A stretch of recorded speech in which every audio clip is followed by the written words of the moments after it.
Okay, they have joined. Wonderful. All right. Good morning, everyone. Welcome to fall. I am in a new room with a new setup, so I really don't know what I'm doing again. So I thought I'd change it up. After 18 months, I moved down the hall. So this is big. This is a big day. So I'll try to figure this out. Got a different setup in here. Welcome all. Nice to see you all again. We are back in a virtual state. Not sure any of us thought we would still be here, but we are here. So we're getting quite skilled at this. My name is Lynn Ashbeck, privileged to be the chair of this commission, and welcome you all to this meeting today. I want to start by welcoming a new commissioner, but I don't know if I can see if Senator Cortese is on the line, on the phone with, on the Zoom with us. Can you see, Toby? I can't see. I don't know. I don't believe so. Well, I will welcome him, and then if he joins, maybe somebody could just alert me. But we do have a new commissioner joining today. We hope he will be with us. Senator Dave Cortese, Senate District 15, comes from a local government background, which I, of course, think is really great. He was the Santa Clara County Board of Supervisors, San Jose City Council member, and East Side Union High School District Board. So we'll welcome the senator when he joins us, and glad to have him with us.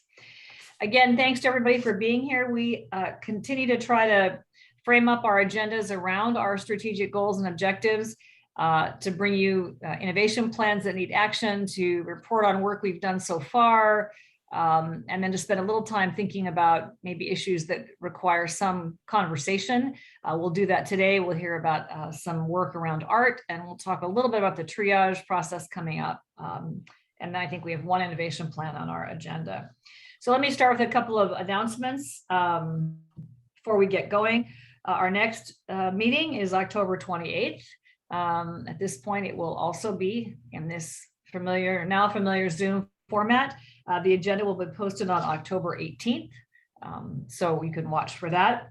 I also want to note that on our October meeting agenda will be election of the chair and vice chair for fiscal year 22. So we will look ahead to that. Next, I'd like to invite Anna Nafee, our consulting psychologist. Is Anna on the line to introduce a couple of new staff, or at least one that have joined? I don't know, it says new people. So I think that's multiple people who've joined our commission staff. Oh, there you are, Anna. Hello. Good morning. Okay, yes, hi. Wasn't sure I could unmute myself. Yes, I'm pleased to introduce two new graduate student assistants to the commission. We have, the first one is Brianne Smith, who goes by Bree. She's a graduate student at Sac State in educational leadership in higher education. She aspires to be dean of a college one day. Nice. She graduated from University of Nevada, Reno with a bachelor's in human development and family studies and a minor in addiction and treatment. And she'll be helping with the anti-bullying project and the fellowship project. In her spare time, she likes to visit with friends and family as much as possible, travel, and find the best hiking trails. Bree, are you there? Can you probably can't come off mute, but maybe you can just wave. And we can try and see you. I can't see you. I can't see you, but welcome. I'm impressed. I don't think I had an aspiration of any kind at that, after getting a degree. So to be a dean, she'll get there, I have no doubt. Welcome, Bree. Welcome to the commission. Yeah. And then we also have Lindsay Thornburg, who's a graduate student at Sac State, also working on her master's of public health with a concentration in health promotion, policy, and leadership. She has a bachelor's in, well, she has a lot of bachelor's majors and minors. So she has double major in political science and multicultural studies and a double minor in women's studies and great books and ideas from Chico State. She's going to be working on workplace mental health project and some of our core racial equity initiatives. In her spare time, she likes kickboxing, yoga, cooking, and spending time with family. So Lindsay, I can see you. So if you could wave. Good morning, Lindsay. Yep. Thank you for joining the commission staff, two impressive folks to help us do our work. So thank you, Lindsay and Bree, welcome. Next, I'd like to just give a couple of announcements from first Commissioner Danovich on the research committee, and then Commissioner Templin, if you'd like to make a comment or two on the client and family leadership committee. So Commissioner Danovich, you want to update us on the research committee briefly? Sure, great, thank you. Yeah. Several announcements that I'm pleased to be able to share with you. First, we released a new suicide incidence and rate dashboard as part of our suite of dashboards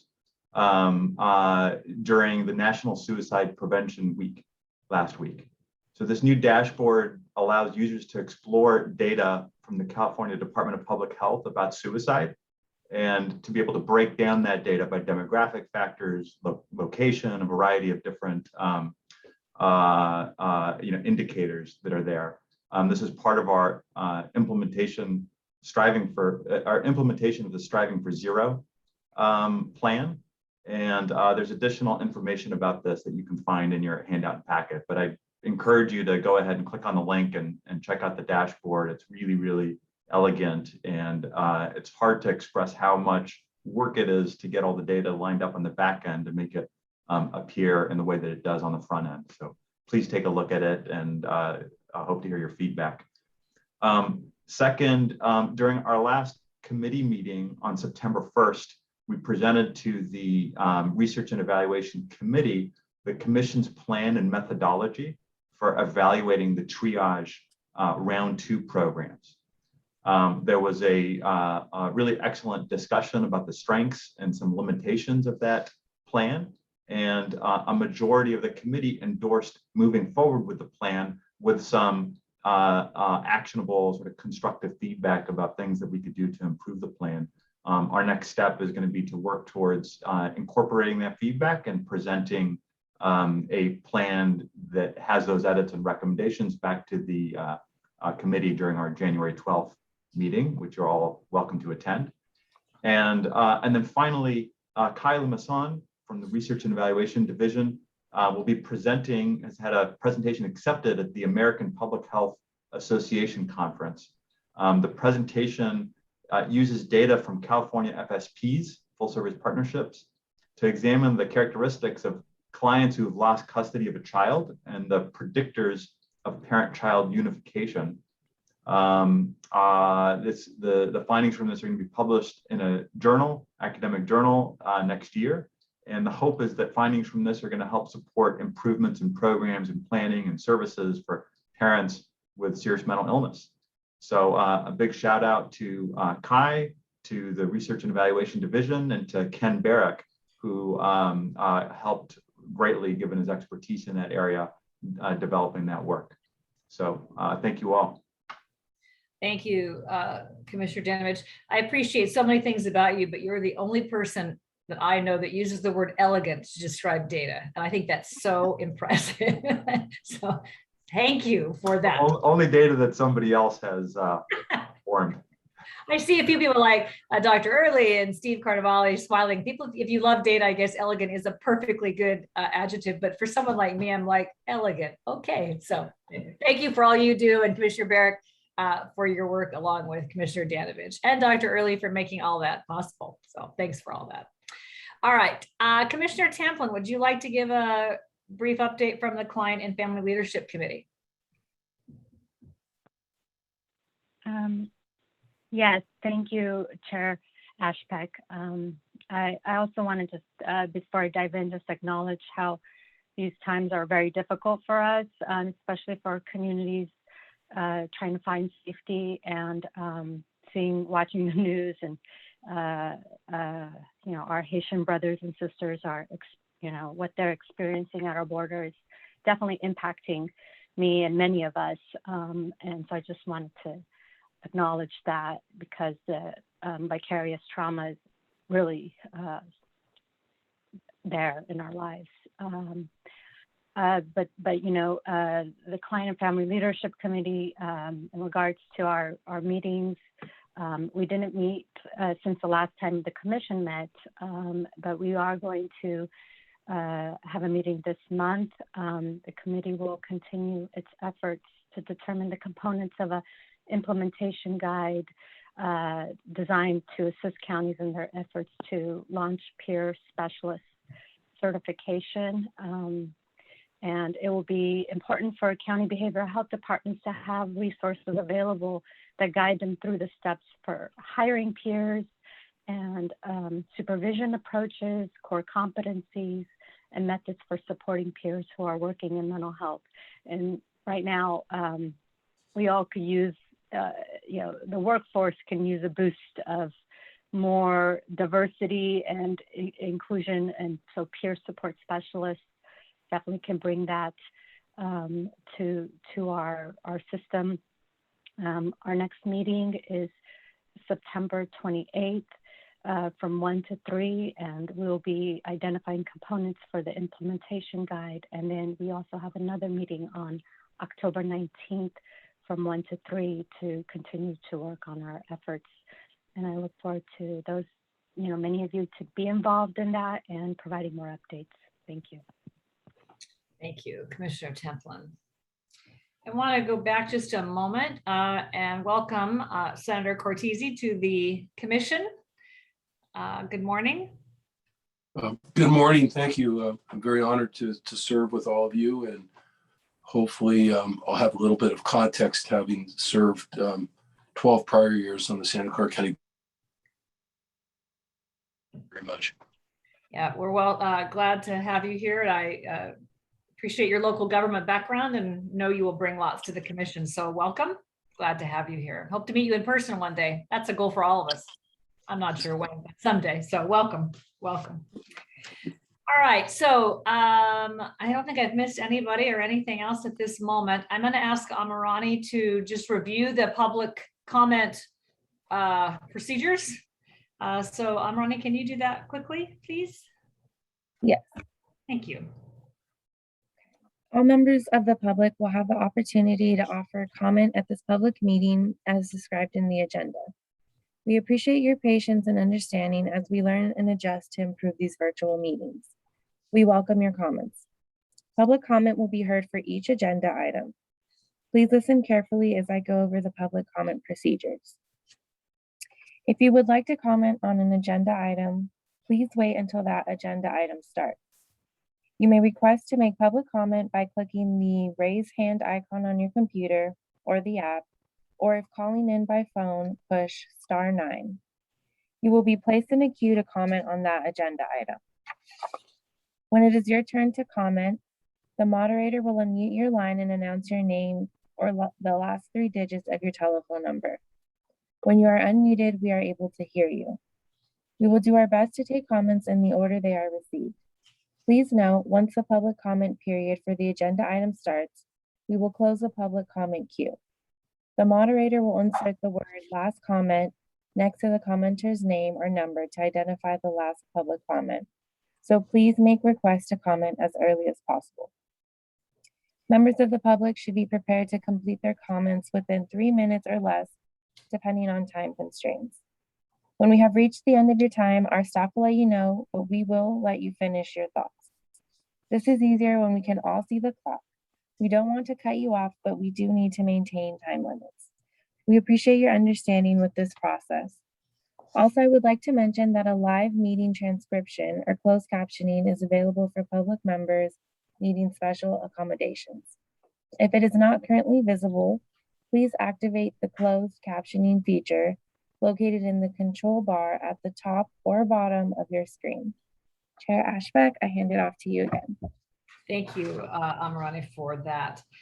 Just a reminder to commissioners, if you need to leave the teleconference and need to rejoin, just let staff know so they can let you back in this meeting.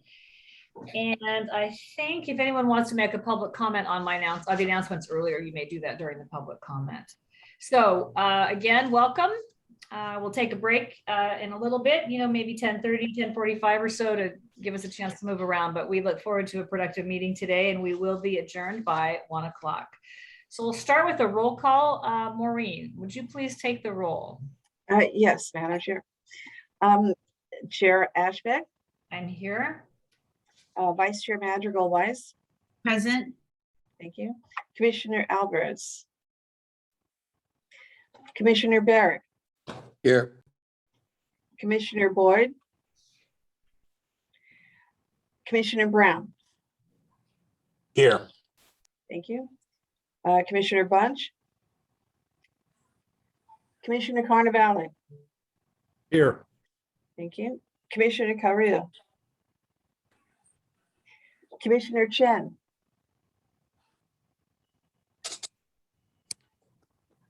Commissioner Chen.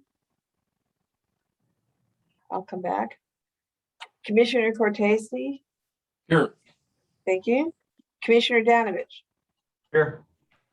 Thank you. Commissioner Gordon. Here. Thank you. Commissioner Mitchell. Here. Thank you. Commissioner Champlin. Here. Thank you. Commissioner Wooten. Here. I'm coming back to see Commissioner Chen. Yes, present. Apologies. I couldn't unmute myself. Okay, thank you. All right, we have a quorum. Thank you. Thank you, Maureen. So our first item is general public comment. This is the time for public comments on items that are not on our agenda today. And as Amarani reminded us all, if you'd like to make a comment, click that raise hand button. And if you were on the phone, press *9. And she will open your line as it's your turn as we go through those wishing to make a public comment. So I think there looks like maybe 7 people or so that want to make a public comment. So Amarai, would you invite them please to do that? Yes. Okay. The number ending in 957, your line is open and you may speak.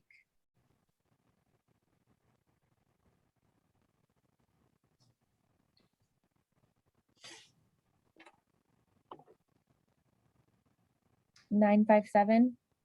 Yes. Are you hearing me? Yes, we can hear you. Thank you. When do I proceed? Now, please, would be great. If you give us Thank your you. name, that would be great. Thank you. My name is Craig Durfee, founder of Parents Right for Developmentally Children. I have 2 websites around the world on the record Congress, and I've written legislation in Cal Help write legislation on police training in 2000. I have taken the exhaustive research to create a website with facts about what Utah law has now, a Technology Wellness Safety Commission. Thurman talked about last week about the Roundtable by the Commission. And what I find is even the local parents who are appointed are not being educated about the medically out there pointing out that the technology has a consequences to the health of the individual from too much screen time. In fact, Dr. Rustin made it ND and called it a screenager. The National Board of Counseling and the Psychology Association is endorsing, but it's not resonating in our community like COVID or other issues. And we label illness, yet odds at the time when I had a son, it wasn't mental illness, it was neurologically, and we were confused. And so I'm trying to ask this commission to put money in towards the awareness prevention under 2 of the World Health Officials causing development delay, because we're still entrenched the myth that Kennedy warned about. And I'm asking your staff to work with me. And I've called and they're not calling back because I've made it a known for 5 years in my website and my efforts over a period of building the website and putting it on to call in your office now, and they're not calling back.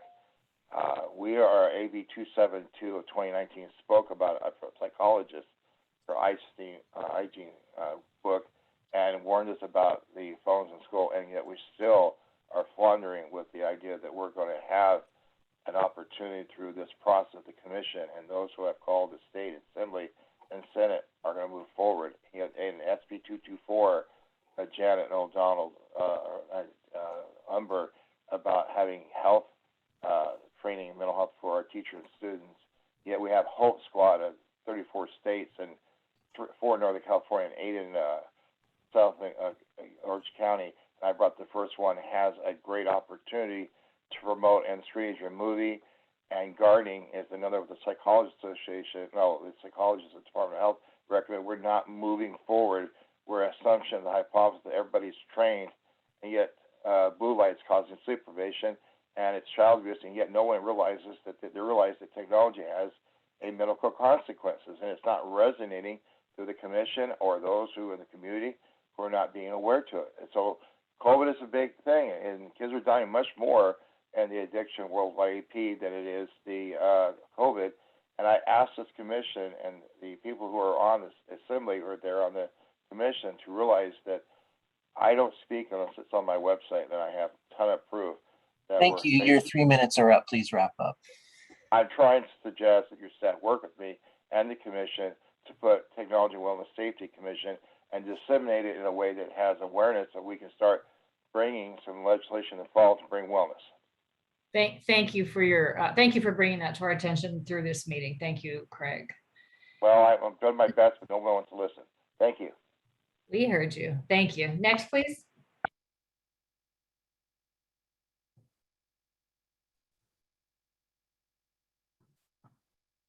Hi, my name is Steve McNally, and I'm a citizen or resident of Orange County. And first of all, I always appreciate the opportunity that you give us to speak in public. And forgive me if I ramble sometimes. I appreciate that as well. I always see this as an opportunity. I don't know if any of you are TED Talk viewers, but I always see this as the opportunity for honest conversation that isn't always available in the industry that we work in. And I sort of see it as a combination of Simon Sinek's knowing your why or your passion, and Brene Brown's vulnerability. It's not easy to speak in public when everything isn't just a rosy picture. And I hope you can appreciate how difficult that can be for the public, since so few of the public can make it to make public comment across the counties for the behavioral health advisory boards, or even here, even though there's e-lists that can invite you and stuff. At the Cal Mesa board meeting yesterday, a suggestion was made that I thought maybe should be passed on here, was that maybe the Cal Mesa board meetings should have an e-list like you all have, so that people can get invited to them and they don't have to try to remember if they're happening or not happening. And the reason why I went was because of all the money surrounding a tech suite project in our county, where a presentation was made. It's a $24 million project. No money was in the presentation. And then when asked, 14 million was left over. So I'm asking for your help for understanding what the current trailer bill language is for MHSA innovation funds, as far as their ability to be reinvested elsewhere. And this question had been asked a year earlier in our county. And then lastly, I want to thank, every time I've had a chance to work with your staff, it's been a very easy and welcoming experience. And I thought, I could send Toby an email saying that, but I thought I should just say it in front of all of you. I had a meeting with this Rachel, I hope I say her last name right, Heffley, on some of the data. And then I've been able to talk to Tom and Brian and Toby to a lesser of a degree. And so I'm thinking there's probably a pretty good culture of working environment there, because the people are open to talk with people and to help people. And I think you should know that. And then welcome to the new senator. I've actually popped into a few of his town halls as an Orange County resident, because I heard about it either through NAMI Santa Clara, that used to host Senator, I never say his name right, Beal, because they do a lot of advocacy in the state. And so I just want to thank you for that. And also, don't lose sight of, you have a pipeline from the OAC, the Behavioral Health Planning Commission, to the boards at the local level, written on paper for community engagement. And the Thank one you, thing, Steve. Your 3 minutes are up. Please wrap up. okay. And the one thing those boards are responsible for approving is all citizen engagement. And so if we don't stay on top of this community planning process, we don't really have the communities involved. So thank you very much for your time, and I appreciate it. Steve, thank you for your advocacy and those comments about our staff. And I think we would all second those. So thank you for saying that publicly. Next, please, Amarani. Pashi, your line is open and you may speak. Great. Thank you so much. First of all, Pashi Walker, pronouns are Z, Zers. I'm with Cal Voices. I want to speak a little bit about sole source contracts. I'm not sure if the commissioners realize how many sole source contracts are out there. We made a request and got over 5 pages with if I'm counting correctly, 56 sole source contracts coming out of the MHSOAC. And I'm not talking about contracts for desks and computers and paper and pens. I'm talking about almost all of these are contracts for different types of services, whether they're research or evaluation or things like Art with Impact. And I was going to read the list to you so that you could be aware, except that there's 56 of them and I have 3 minutes. So I would, first of all, encourage you all, I'd be happy to send you the list. Not that you can't get it yourself, but I formatted it so you can read it a little bit better so that you can know how much the commission is actually doling out from a sole source perspective. And I will speak to this again later on, but there is a concern that there isn't enough competitive bidding processes going on, and that there are CBOs and marginalized communities that don't have access to the funding that the universities and the larger agencies might have. And not to disparage anybody who's gotten money, I'm not saying that they're bad. I'm just going to bring up one for the moment, Social Finance. I'm not saying they're a bad company. I've talked to them. I like their staff, but we don't know if there might have been somebody out there that would have been a better fit because it was sole sourced. I also want to say that I've gotten a wonderful chance to look at the new website. And I know you've been waiting for that for a long time. One of the things that I noticed is that there's some bills listed on the new website, but there's no explanation as to why those bills were chosen. There's nothing there. And so the average layperson might think that these are all the mental health bills there are, which is not true. There are dozens and dozens of mental health related bills.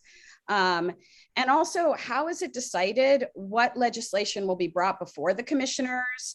How is it decided which of those bills got on the website? This process is not transparent. And so it would be, I would urge commissioners to ask for this to be made transparent at a public meeting as to how this happens, and let there be public comment. Also, why are some mental health bills prioritized by the executive director and brought before you while others are not?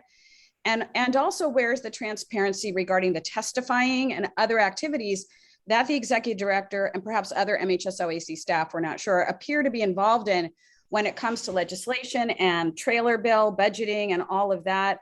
None of that seems to be transparent to us. And I apologize if somewhere it's easy to find out, but we would ask strongly that this is something that maybe be added to a future agenda to explain this, to come up with policies, and to make this legislative process transparent rather than opaque to the public, and allow the public to also have a say. Thank you so very much.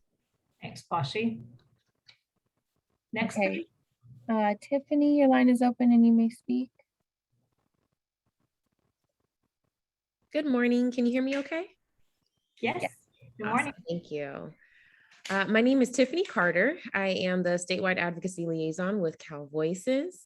And I really just wanted to use my general public comment time to thank Chair Ashbeck and the commission for prioritizing having the Tech Suites Help at Hand innovation project added to the commission's meeting agenda by the end of this year. I can assure you that Cal Voices, our various MHSA advocates and partners, our Access ambassadors and subject matter experts, really the community at large throughout the state really appreciates having an opportunity to hear updates on this particular project and provide meaningful insight and feedback. So I just wanted to take a moment to thank you for that. And that's it. Thanks, Tiffany. We will get it done. Thanks. Awesome. Next, please. Okay, Hannah, your line is open and you may speak. Good morning, everyone. Apologies, feeling a little sick today, but my name is Hannah Bickoff, and I am also speaking today on behalf of Cal Voices and the consumers we represent.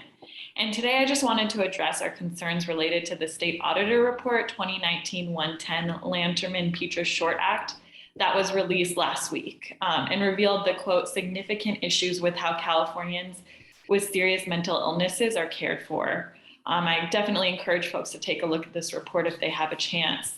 But in essence, the report defined this claim through a series of recommendations, including but not limited to making each county's unspent MHSA funds available and visible to the public in their MHSA annual review and expenditure reports, compelling mental health facilities across the state to report short-term holds of the gravely disabled in their counties, individuals exiting involuntary holds, getting enrolled consistently in subsequent care to help them live safely in their communities. And in this report, when it comes to oversight and an evaluation, specifically, the state auditor concluded that because it already oversees MHSA reporting, the reporting closest to our proposed model, the Mental Health Services Oversight and Accountability Commission, is best suited to oversee a new approach to reporting on spending and outcomes. Without such a framework for consolidating information about the full range of mental health services, the state will remain unable to fully understand the impact of its mental health investments and changes it could make to better serve those coping with mental illness. As of July 2021, no action has been taken by the MHS OAC on most of the recommendations, according to the state auditor's office. This is concerning for a number of reasons. At the most recent MHS OAC meeting, a review of the upcoming budget indicated that financial growth will dramatically increase in the coming year, resulting in an expansion of services, initiatives, and personnel. In addition, the MHS OAC posted a list of 10 bills on their website last week that they are tracking, sponsoring, or co-sponsoring in their current advocacy and lobbying efforts. Given the expansion of the department and echoing many of the commissioner's comments at the August 2021 meeting, we continue to question how the core services and supports intended to help those struggling the most with mental health will be addressed or resolved in the face of so many competing organizational interests. Thank you so much for the time to speak today. Thank you, Hannah. Hope you feel better. Okay, Next, please. Nina, your line is open. You may speak. Thank you. Good morning, commissioners. Apologize, my camera is not working. It was working, but it's now not working. So I apologize for that in advance. Dr. Nina Moreno, the Research and Strategic Partnerships Director with Safe Passages. I'm also one of 35 local evaluators on the California Reducing Disparities Project. First, I want to thank the Commission for all of your work. And to Commissioner Danovich, as a fellow researcher, I also appreciate the description of research as elegant. And also thank you to Commissioner Tamplin, just on your acknowledgement of the time that we're in and the enormous need of folks seeking safety, most especially those disproportionately impacted by mental health disparities. I have two really quick areas for public comment. I think it'll take about 45 seconds tops. First, the Research and Evaluation Committee, I want to urge the Commission to please consider putting more research-based practitioners in the field, specifically those that are connected to community-based organizations on the committee.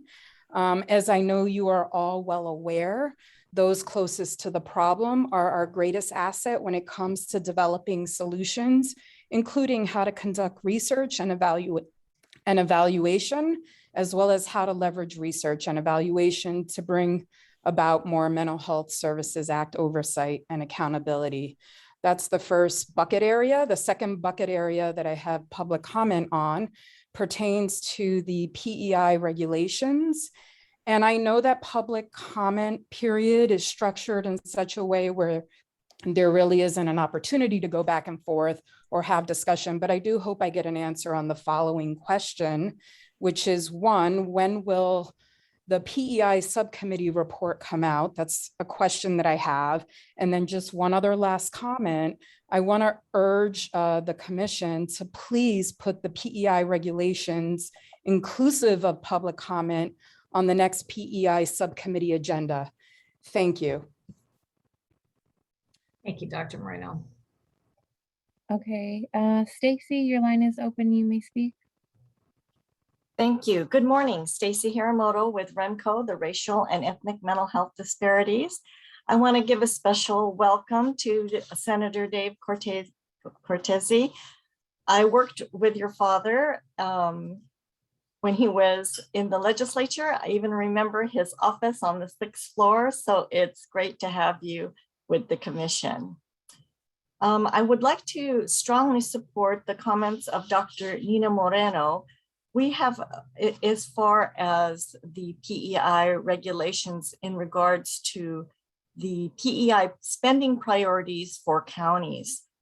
We have been waiting, and although there were many events sponsored by the PEI subcommittee, the issue of the PEI priorities that SB 1004 says that the OAC shall establish, that was never on the agenda or discussed at any of these public events. We also do not know whether the PEI priorities will be addressed in the PEI subcommittee report. And if they are addressed, what are they based on? Many times at these meetings, the question was asked, general questions like, what's working, what's not working? And that's fine, but that is very different than being very direct and transparent with the public and saying, and asking, here are the PEI priorities. Do you think these are good and sufficient, or do you think they need to be added to? So again, I'd also like to support the comments of Pashi Walker regarding the sole source contracts. Just as REMCO has recommended a legislative committee for the OAC so that the commission may take a far more inclusive and comprehensive and open approach to supporting bills, REMCO likewise recommends that in lieu of the OAC awarding so many sole source contracts, that you form a committee or at least have a meeting so that the process is more fair, inclusive, and comprehensive, instead of who happens to be personally connected to staff or commissioners. Again, I'm not opposed to sole source contracts. Oftentimes, particularly with underserved communities, there may be only one organization that serves, in a county, a particular community, or a particular language speaking community. So I'm not always opposed to sole source contracts, and there may be a good reason. But again, I really think there needs to be more transparency and openness. Thank you. Thank you, Stacy. I think I just want to, the only thing I will say, Stacy, to your comment, I think we should be careful on suggesting that the sole source contracts are based on this personal connection. I think we just should be careful on the words that we use. I have not found that, but we can certainly, we hear your comments and appreciate your thoughts on that. All right, I think that was the last public comment, so thank you all. Some good comments were raised. We'll maybe have a chance for Toby to comment on some of those a little bit later in the agenda, but I want to keep moving through our timed agenda at the moment. So our first item of action is agenda item number 1, which is the approval of the minutes of August 26th. I will ask the commissioners first if anybody has any feedback or comments, corrections on the minutes of August 26th. We will do some public comment on this as well, but any commissioner feedback or corrections? Not hearing or seeing any of those at the moment.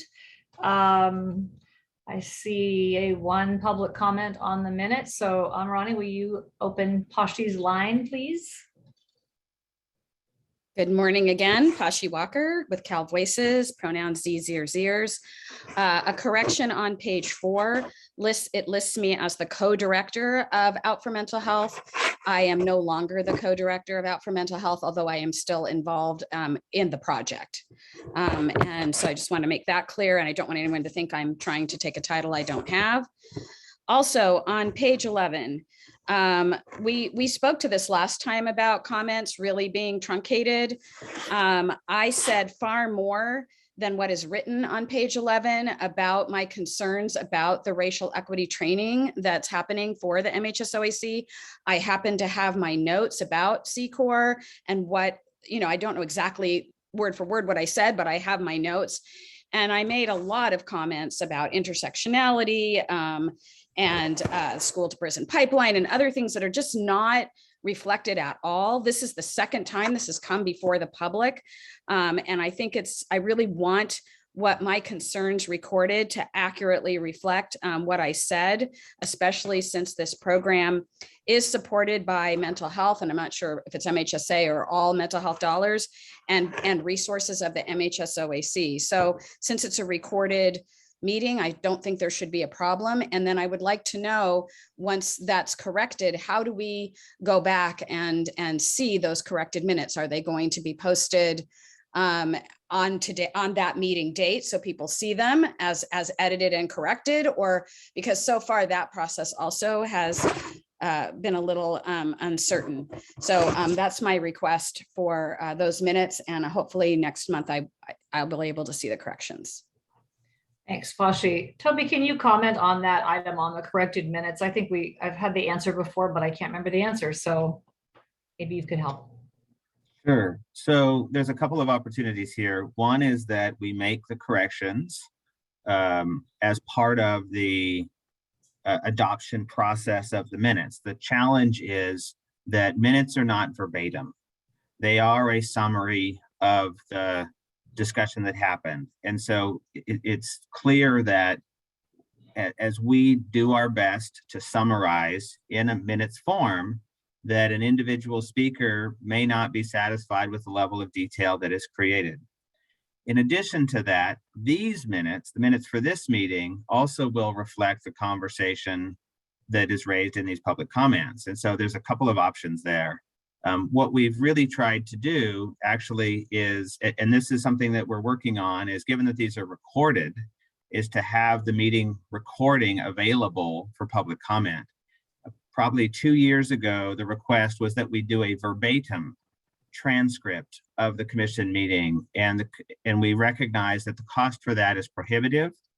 And instead, what we looked at in terms of other local government bodies and state bodies, what they do is they continue with a traditional version of minutes, but make a recording available if somebody wants to see the word for word. And in fact, Commissioner Gordon had raised that as what they typically do in their environment.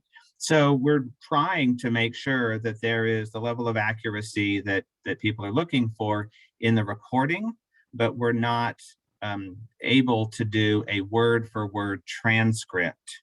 So this adjustment to the minutes is not perfect because, again, we may not meet the standard that Pashi is looking for in terms of the level of detail from her comments. I would add that Pashi and any other person who wants to be very specific, we would welcome written public comment, which we can then include in the record as an addendum to the minutes. And that would allow the speaker to control the message and have that reflected in the public record. Thanks, Toby. The corrected version of the minutes, I think that was Pashi's first question. Do those show up somewhere after the corrections have been made, or they reflected in today's conversation? Those reflections will show up. Is that what you're saying? So I don't have the specifics on that, but the intent is that so if the commission adopts the minutes as they are presented, then the corrections don't show up in the prior minutes. If the commission asks us to make the adjustments as part of the adoption, then we make those adjustments. That doesn't necessarily mean that the level of detail is consistent with Pashi's concerns. Yeah. And these comments will be reflected in the minutes that you will adopt next month as well. But we're not going to go back and edit the minutes of August 26th. We're going to just show them as comments in today's meeting. Is that right? If the motion of the commission is to go back and edit these minutes and adopt them with edits, then that's what we do. Okay. If that's not the motion, then what we do is you adopt the minutes as is, but then Pashi's comments will be mentioned in the minutes that come next month. Yeah. Okay. All right. Thanks, Toby. All right. Thank you for that comment. Pashi. Commissioner Ashbeck, this is Commissioner Mitchell. I do have a quick question regarding that brief conversation on the minutes. Can I ask a question about that? Yeah. Can you hold on 1 second so I can close public comment? Is there any other public comment on this? Yes, there's Tiffany. You can go ahead. Your line is open. All right, then Commissioner Mitchell will come to you when we close public comment. Tiffany. Thank you. Tiffany Carter, Statewide Advocacy Liaison with Cal Voices. I don't want to take up too much time, but I definitely want to echo Pashi's comments in regards to the paraphrasing of our public comments. And I do understand what Toby just conveyed in regards to not being able to capture everything verbatim. However, it is imperative that we do at least speak to the fact that when you paraphrase, unfortunately, if you're going to paraphrase, it should at least hit all of the topics that are discussed.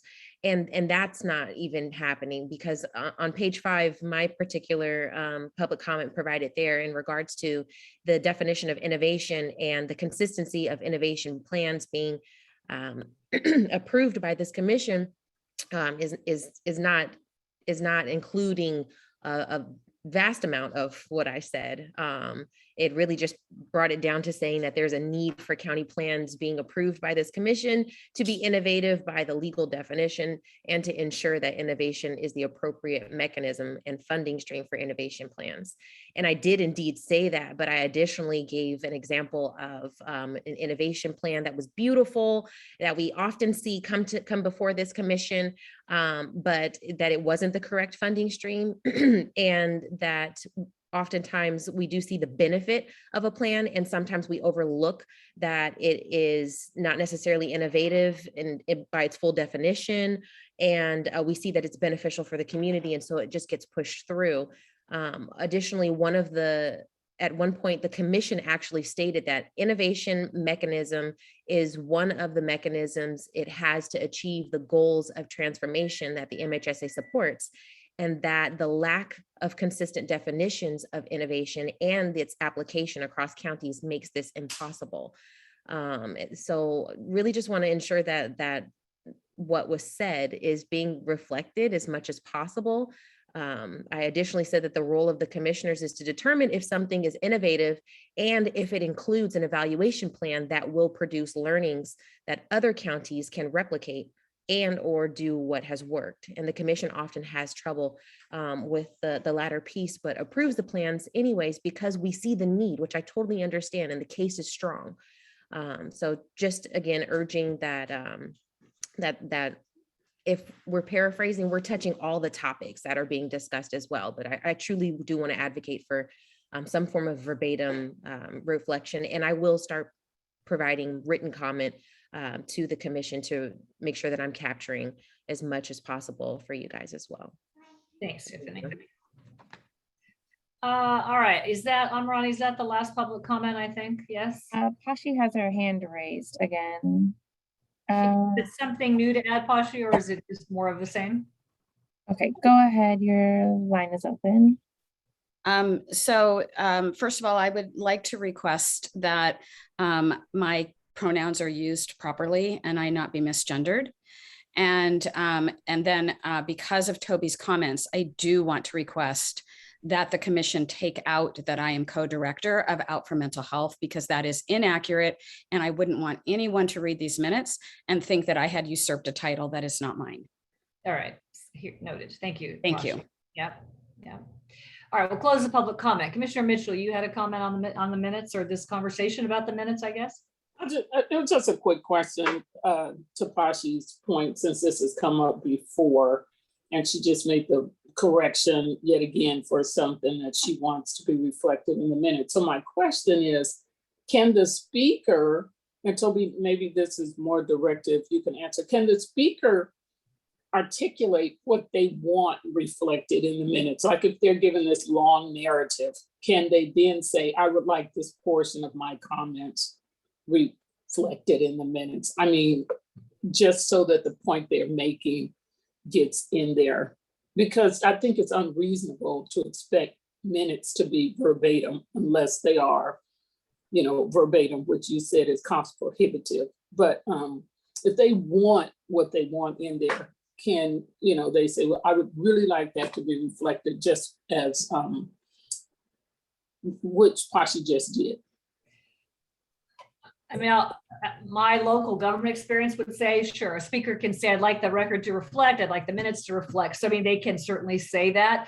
I think what's not, to your point, it's not practical that we're gonna, you know, we're not gonna get every word that people said. So if you have a written comment, I think the hazard though is that you got to say what's in the written comment. You can't give us a written comment, say something else during the public comment and then expect them to match, because that's not gonna work either. So it's sort of a cycle. We have to just trust that all these pieces, the recording, the minutes, and if you want to give us a written comment, I think it's sort of the combination.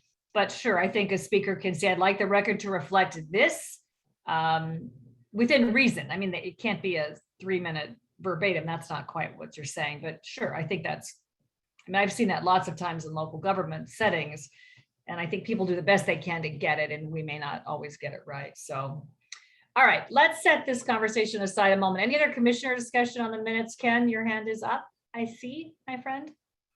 No, I'm sorry. Yeah, I do think I do think we should move on, but just very quickly, you also can't, from my experience, when someone says I said something different, there is an obligation to go back and check and see if they said something different. So that doesn't mean that they can't say, here is a corrected version. So I think the combination of being able to review the recordings, the speaker being able to put their intended comments as an addendum, and I do believe the purpose of reviewing minutes is so that if there's an error, they can be corrected. But we do have an obligation to go back and make sure that that representation of the error is accurate. So it's simple but not easy. like most things in life since we were 5 years old. Yep, that's true. All right, thank you for that comment. Any other commissioner comments on the minutes? All right, so I would entertain a motion with the correction as noted by Pashi on her title be corrected on, I think you said page 4, Pashi. I've just put my minutes away right now. Is there a motion on the minutes? Moved. Thank you. Second. Second was from who? Itai Danovich. Oh, thanks, Mr. Danovich. There's a motion and a second to approve the minutes of August 26th with the correction as noted by Pashi on her title. Council, can you take the roll, please? Or the vote, sorry, not the roll. We've already done that. The vote.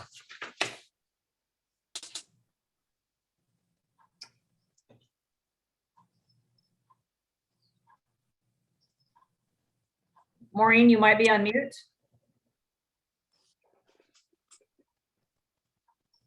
All right, let me start over. Commissioner Alvarez. Commissioner Barrett. Yes. Commissioner Boyd. Commissioner Brown.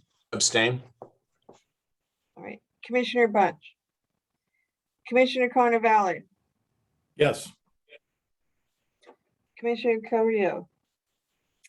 Commissioner Chen.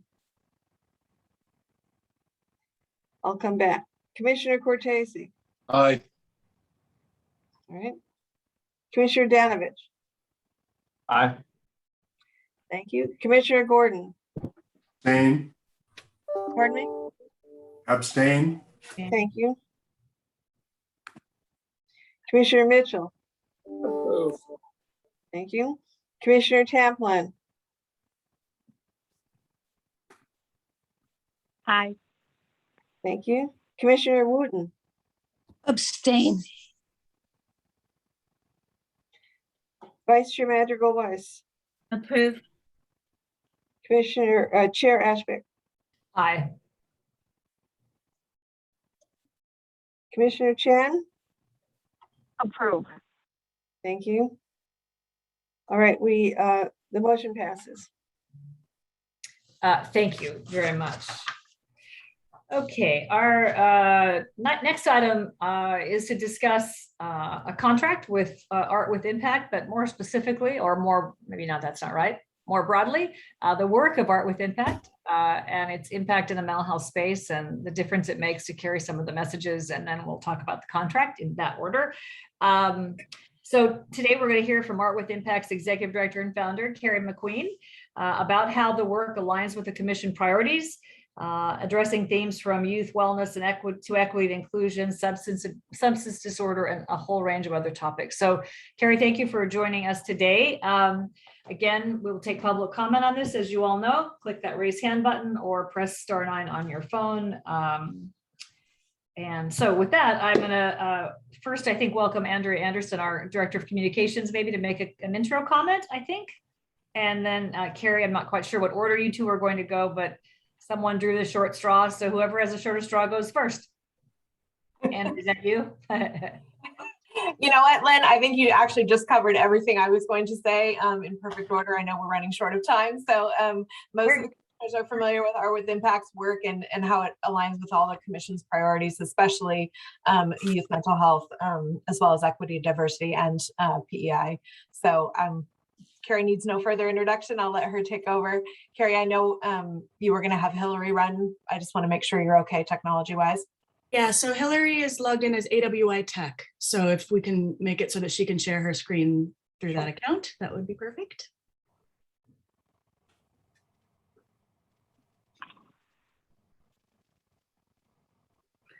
Beautiful. So thank you so much, Chair Ashbeck, commissioners, MHSOAC staff, members of the public, for allowing me to be here today and increase the transparency around the work that has been made possible by the Commission's investment in Art with Impact throughout the years. Our plan for today is, I'm just going to quickly introduce myself and who we are, but then this is going to be pretty interactive. So prep yourself to get unmuted, commissioners, because I'm going to be asking how you respond to some of the art that I'm going to share with you today. We're going to learn a bit about the transformational change that's being made possible through the MHSOAC's public investment in Art with Impact, and then open the floor to any questions. And it looks like on the agenda that there's public comment there as well. So I'll go ahead and get us started. My name is Carrie McQueen. My pronouns are she, her. I'm the founder and executive director of Art with Impact.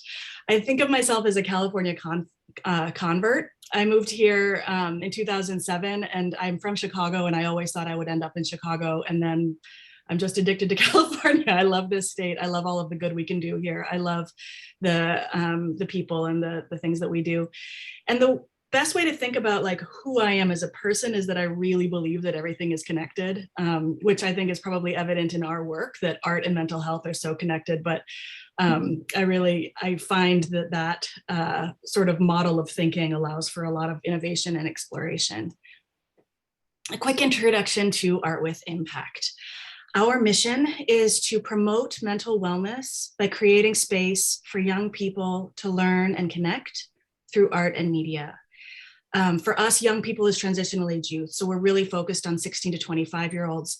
We are specific about the language on promoting mental wellness as opposed to reducing stigma or creating access to resources, all of those things. Because for us, once we've eliminated stigma around mental illness, once we've made sure that people are still connected to the resources that they need, we still have a job to do, which is getting everybody access to their best self. And that is really a question of mental wellness. And so that's where we're focused in our work. Why we're here is that we believe that addressing mental health will help build the path towards social justice. And you'll see that in the way that we sort of think about our work together. So our premise is that mental health is super complicated, it's super complex, it's very personal. Conveniently, so is art. Art depends on who's looking at it. It really depends on what they're bringing to the experience in the day. All of these things come together.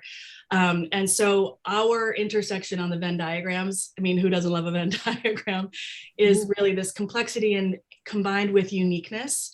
that meets where we serve. So at this point, I'm really excited to share one of our films with you.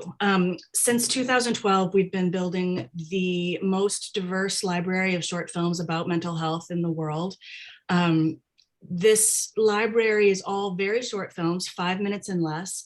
And we've got about 100 films in the library at this point. We've got 9 different nationalities of filmmakers. We've got a lot of different languages. We've got the opportunity to look at mental health from a wide range of lenses. And that's, I think, a really important piece to how art can change the conversations about mental health, because a lot of times, especially in our increasingly complex culture, we can be a little bit behind in representation, right? So there's plenty of representation of, skinny white ladies with anorexia, but that's one teeny tiny aspect of that particular mental health issue, right? So making sure that we're really looking at how people are experiencing mental health issues is a really important piece. So this first film that I'm going to share with you is called Rompiendo Olas. It's by Adan Avalos. He used to be in LA, now he's back in the Central Valley where he grew up. And he received a grant funded by MHSOAC through Art with Impact this past year through our Voices with Impact program. This is a program that is really seeking to amplify voices that have been underrepresented traditionally. He has a PhD from USC. He's a filmmaker and a scholar, a director of documentaries and art installations that really focus on paying tribute to the lives and experiences of people in migrant communities. And so this film is an example of that, and we're going to watch it now together. I do want to name that everybody's mental health is unique and specific to your own biology, your own experiences of structural oppression. All of those pieces come into play.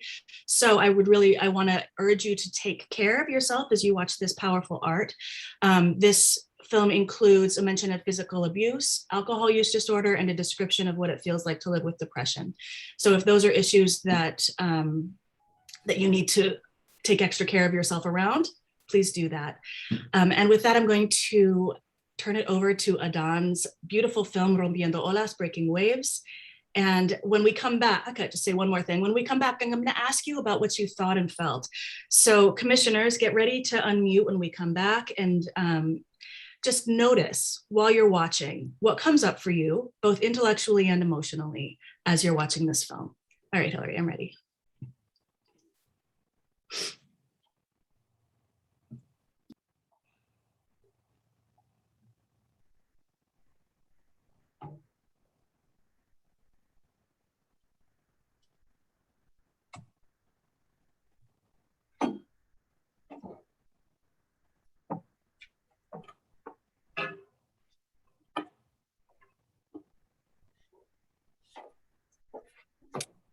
I wonder if we're having a technical glitch. Hillary, are you able to unmute and let us know what is happening here? Yes, hi. So the option to share video no longer appears. Okay, so Cody, when this has happened in the past, it's been resolved by making her host instead of co-host.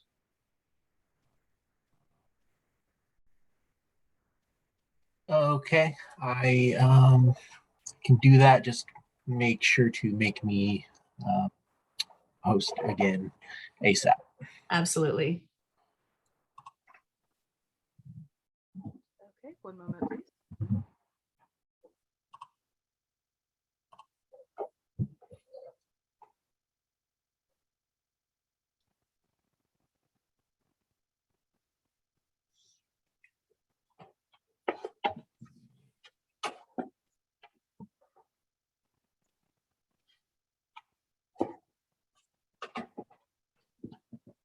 Option to share video. Carrie, I'll just say while we're waiting, I think every mission statement on Earth should be different color words. I felt better looking at your mission in different color words. So you do use art everywhere. We do. Well, and for us, like, yeah, each one of those different colored words I can talk about for about 5 or 10 minutes. So another time I can give you the long version. Because it made me smile. Like really, I think the state of California should have a mission statement in different ways. I don't know. It's just like I felt better about something. So rainbows everywhere is our motto. Like if you can put a lot of color in there, go ahead and do that. That was cute. Hillary, is the option still not showing up for you? That's correct. Okay. You know what? Why don't let's see what we can do here. I really want to share this. Cody, are you able to share your screen perhaps?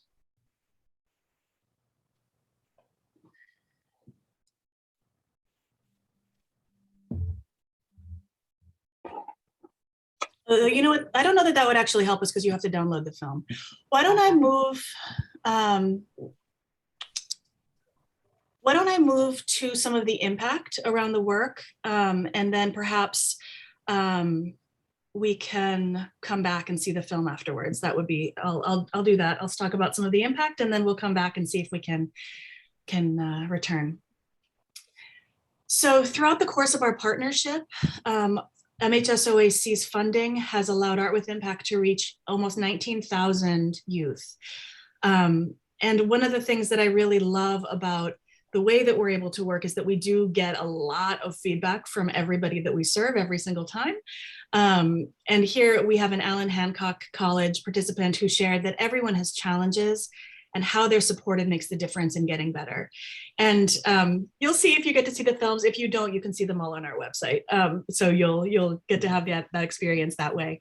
But what is beautiful about art is the way that it can really show that A, everybody's mental health is unique, and B, everybody's mental health actions, like what we do to support our own wellness, is gonna look differently.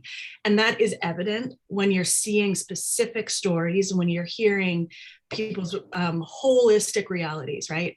The other cool thing about this is that every single workshop we do, we're able to tell the students about what their government is doing for them around mental health services. So 75% of the folks that we reached had not heard of MHSOAC prior to our workshop, and we explain what it is and how that works. We also are reaching students through different artistic languages. So I really believe that all of us are creative, all of us are artistic, all of us have the opportunity to express ourselves, but we don't always do it in the same ways. And we might not have been exposed to what turns out to be our native arts language, right? So for many of us, film is a very accessible, very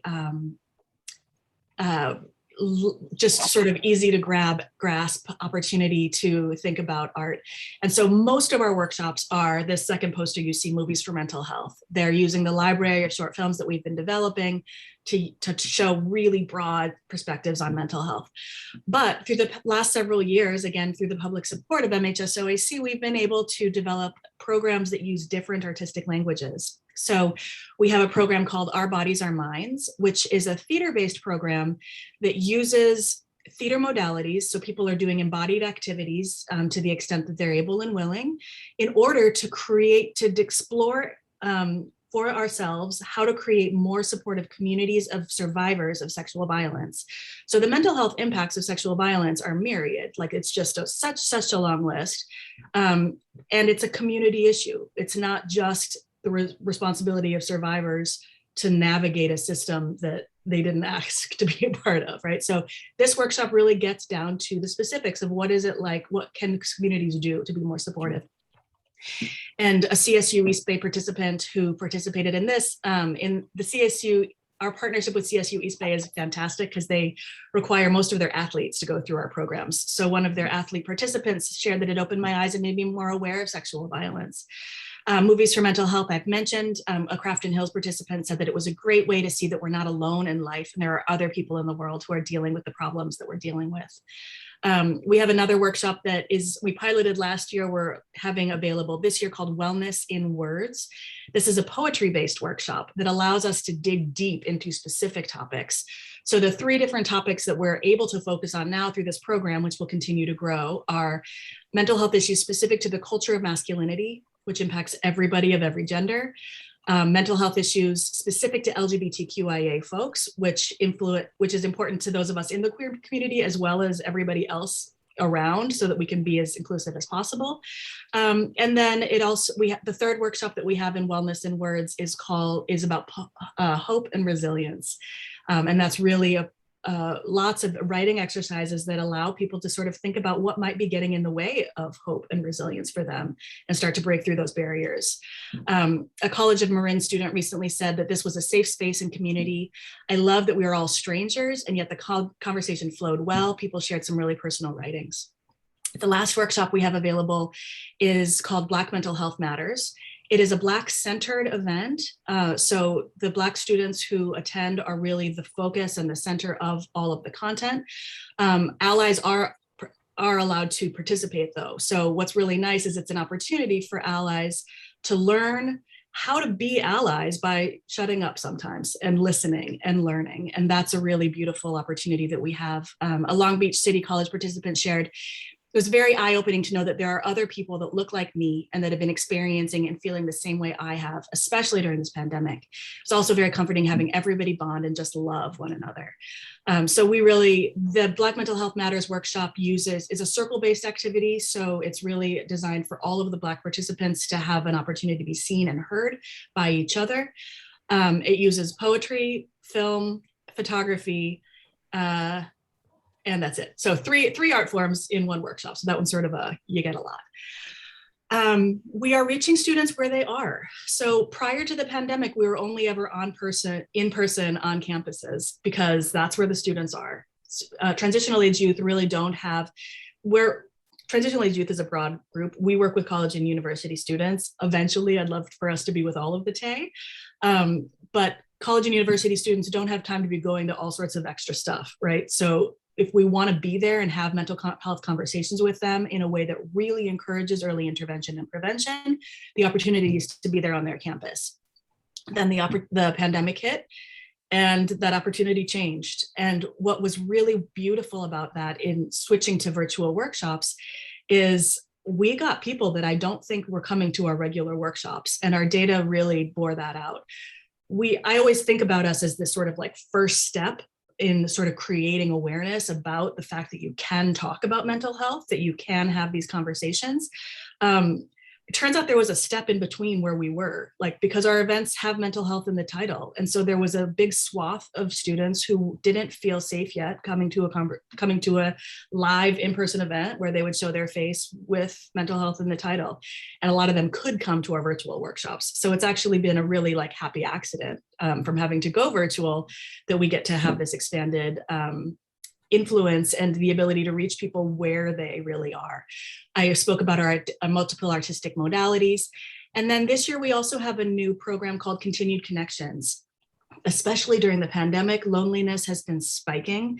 It's a mental health catastrophe. I mean, loneliness leads to so many different disorders, physical health, as well as mental health. And so what we've been trying to do is think about what does our response look like? And so Continued Connections is our answer. That's a series of different programs that come together, but it's an online virtual community where there's consistent programming online that anybody who's part of our network can come to. So we have 3 arts-based workshops a month that are open to the public. We have guided arts activities that you can download and get through email. We've got a lot of just different ways that you can connect in those ways. The last thing I want to just talk about a bit with our Voices with Impact is Voices with Impact. So I mentioned that we're really committed to amplifying underrepresented voices. And this program, which has been funded by MHSOAC since its inception in 2018, has made a huge difference. Our library, up until this program started, was put together by a monthly short film competition where anybody could submit their films. And with that, we did create the most diverse library of films about mental health. It was already the most diverse. And still, there were lots of things that we felt needed to have more representation that weren't showing up. And when you ask yourself, why isn't there representation? There's two really good reasons. There's probably a lot of reasons, but there's two that I think really show up. One, stigma, like really stigmatized topics. It's hard to be like, I'm going to make a film about the thing that nobody wants to talk about. Two, resources, right? Underrepresented voices don't have the same level of access to privilege and power traditionally than the voices you're hearing. It's just sort of a cat and mouse kind of game. So this is our solution, is to provide production grants, small production grants to filmmakers to make films, 5-minute films on these topics. So in the first year, we did Indigenous mental health and mental health impacts of sexual violence. The second year, we looked at the culture of masculinity, as well as mental health issues specific to the queer community. Last year, we did Black mental health stories and issues that are specific, not unique, but specific to Black folks. And then we also have had mental health stories related to immigration experiences. Adan Avalos's film that we weren't able to see today is one of the stories that came from that. And then finally, this year, we're going to be doing grief and resilience and substance use disorder. And the deadline for those proposals is in a week. So we've been getting a big flood of proposals. It's very, very exciting. I also want to just shout out Commissioner Keandra Bunch and Commissioner Shuo Chen, who participated in this past year's premiere that we had with thousands of people throughout the world coming to see these films, supported and created through a California organization talking about these mental health issues. So then the question is this doing its job? Like, Art with Impact sort of has a big premise in the name that we need to stick to, which is like, are we actually having an impact? And we are really data centered. I've just put one slide on here, but please follow up with me, anybody, to get more information about how our programs are working here. But we are changing the way the young people in California think about, discuss, and prioritize their mental health and wellness. 85% of students who came to an event last year left saying that they were now more likely to seek support for their mental health as a result of this workshop. So while we can't measure actual action, that's not something that we're resourced to do or even set up to do, we can measure intent to act. And this number is dramatically higher, actually. The highest we had ever gotten before last year was 81%. We jumped, and before that it had been like 78, 79, around in there. I think this jump is because we're reaching students who wouldn't have come to an in-person event. And it's really exciting to be able to have that kind of impact on the students.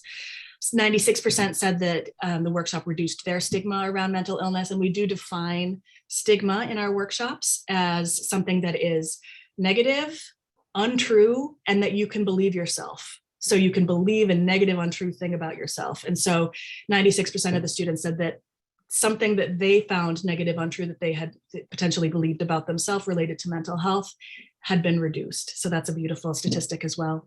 And then finally, 97% said that they learned something new. So increased their awareness of mental health issues. So they might have learned about mental health as experienced by somebody different from themselves, or they might have learned that they're not alone. All of these pieces are really important. A CSU East Bay participant said, I haven't really been taking care of myself at all lately. And that was, I think, a common theme that we heard this past year. Just listening to all these stories has inspired me to go back to working more on my own mental health journey. So let's see if we can get to a film. This is, let's see if we can watch this one. Hillary, has anything changed on your end? Is there an opportunity for you to share your screen at this point? I am still unable to share video specifically. That's such a shame. Okay, well, you know what? I'm just going to tell you a little bit about Elizabeth Aiku, and then we'll just end early and open up for questions. So if it's possible, if you want to try and email them to me, I can see what if I can get them downloaded quickly, if possible. Just throwing that out there. That'd be cody.scott@mhsoac.ca.gov. Carrie, can Cody stream from the site, from your website? Yeah, the video, if you don't show it on Zoom as optimized for video, it's really choppy though. So that's the downside. So we could get a sense of it choppy wise.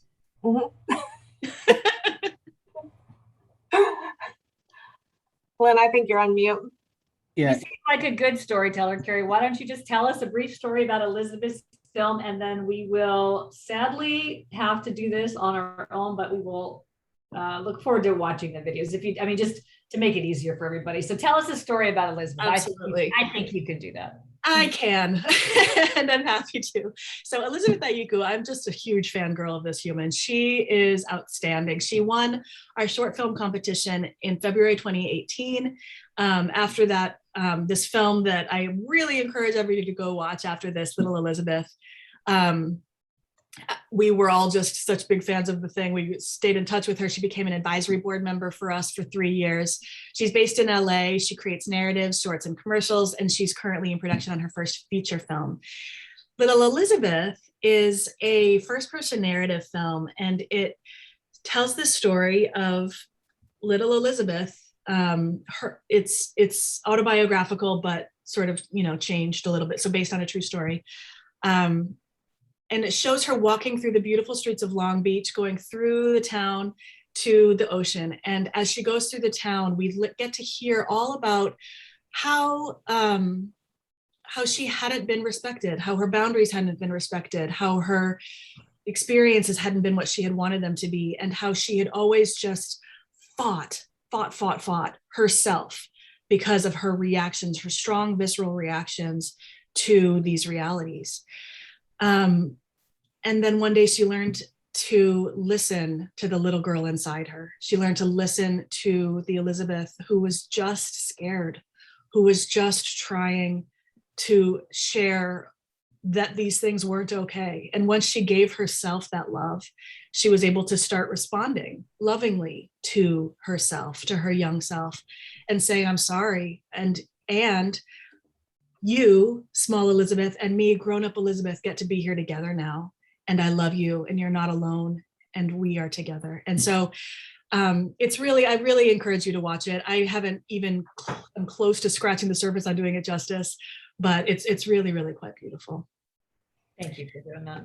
My pleasure. So please, I am here for any questions, anything that wants to come up. And I also put my jotted down, my email here. So I know that we have limited time. I really hope that anybody who has questions or comments will get in touch with me outside of this platform if we do run out of time.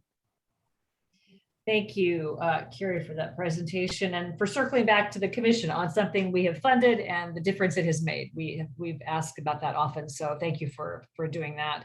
So let me, now that you got the screen share thing all worked out, can you unshare it so we can see more faces in my Brady Bunch world here? There we go. Thank you. So let me start by opening to the commissioners. If there's any comments from commissioners or questions for Carrie or thoughts on the rainbow colored mission statement, my personal favorite. Commissioner Carnevale, please. Thank you, Commissioner Ashbeck. Yeah, first of all, very excited to hear this program. I was not aware of it. I'm happy to hear some of my fellow commissioners have been involved. I've got a lot of thoughts. I'll try to condense them into something short. My interest in this area has built over the last couple of years when I discovered, I don't know how many commissioners know this, but there's a whole body of work of mental health therapies that are delivered by people who get master's degrees in various music and art therapies and do a lot of good work. But what I discovered was in exploring that whole world, they do a lot of good work. But when I asked the question, why aren't there more of you? The answer is there has not been any efficacy work done to really prove the underlying efficacy of these therapies that clearly work. And so I've started getting involved on a national scale with researchers and bringing the UCSF neuroscience into this picture, because we have the ability at UCSF to prove the efficacy. And for people who don't know a lot about this, you think, well, this is art. Well, it's a nice to do kind of thing. But from our perspective, it's not just nice to do, but it's actually essential that these alternative modes of communication actually are changing the brain. And our ability to bring in California, the strengths we have of the arts with the strengths of the neuroscience, we could literally lead the world in understanding the efficacy of the art therapies. And I think the importance of that to the commission more broadly is that if we can innovate in these kind of ways to deliver therapies with more efficiency, we can reduce the cost of delivery, which will allow us with the same number of dollars to deliver more therapies to more people, which makes us more effective as a mental health body. So there's a lot more that I could talk about, but I'm very enthusiastic about this. I'd like to talk some more to Carrie about it offline. And, I really am happy that the commission is involved in this. And I think it has a lot more potential to do a lot more good. Thank you, Commissioner Carnevale. Commissioner Danovich? And then Commissioner Brown, but Commissioner Danovich first, please. Thank you, Lynn. Terrific presentation. I would strongly echo all of Steve's comments. Carrie, I would love to have the additional sort of impact information that you described. And specifically, it'd be helpful to hear how many people participated in the program. And what are your thoughts about what's receptivity like to the program and your ideas about how to scale the program? So we've currently worked with, over the whole course of our partnership, it's been about 19,000 people have participated in our program. Every year it's closer to 4,000. And so we have, my thoughts on how to scale, I've got 1 million, so that may be a offline conversation. Nobody ever accused me of being not ambitious, but I think that the right now where we are is we've worked with many colleges and universities throughout California. Because we have new artistic modalities, additional artistic modalities, we're able to come to each school more frequently, which is really wonderful as well, multiple times in a academic year. Where I really see us going next is the juvenile justice system and even the initial justice system. I think that there is just so much potential there. We did some work with high schools along with the MHSOAC years ago, and it's a little bit tricky for a lot of reasons to bring something as emotionally powerful as art into high schools cold. So I think that we need to continue to find the opportunities where we have the sort of ability to create the safety and the containers that we have with our college university programs in whatever we do next. And so that's part of how the scaling has to be considered. But yeah, there's lots of places where I think that we can serve transitional age youth. Thanks, Carrie. And Commissioner Brown, please. Thank you. I just wanted to comment, and I'll full disclosure here, I'm a huge Carrie McQueen fan and Art with Impact fan. She and her organization have done a great job, and they've brought Art with Impact to Santa Barbara County, and I've had the opportunity to participate with them in some of their workshops. They have always done a superb job. They have brought in people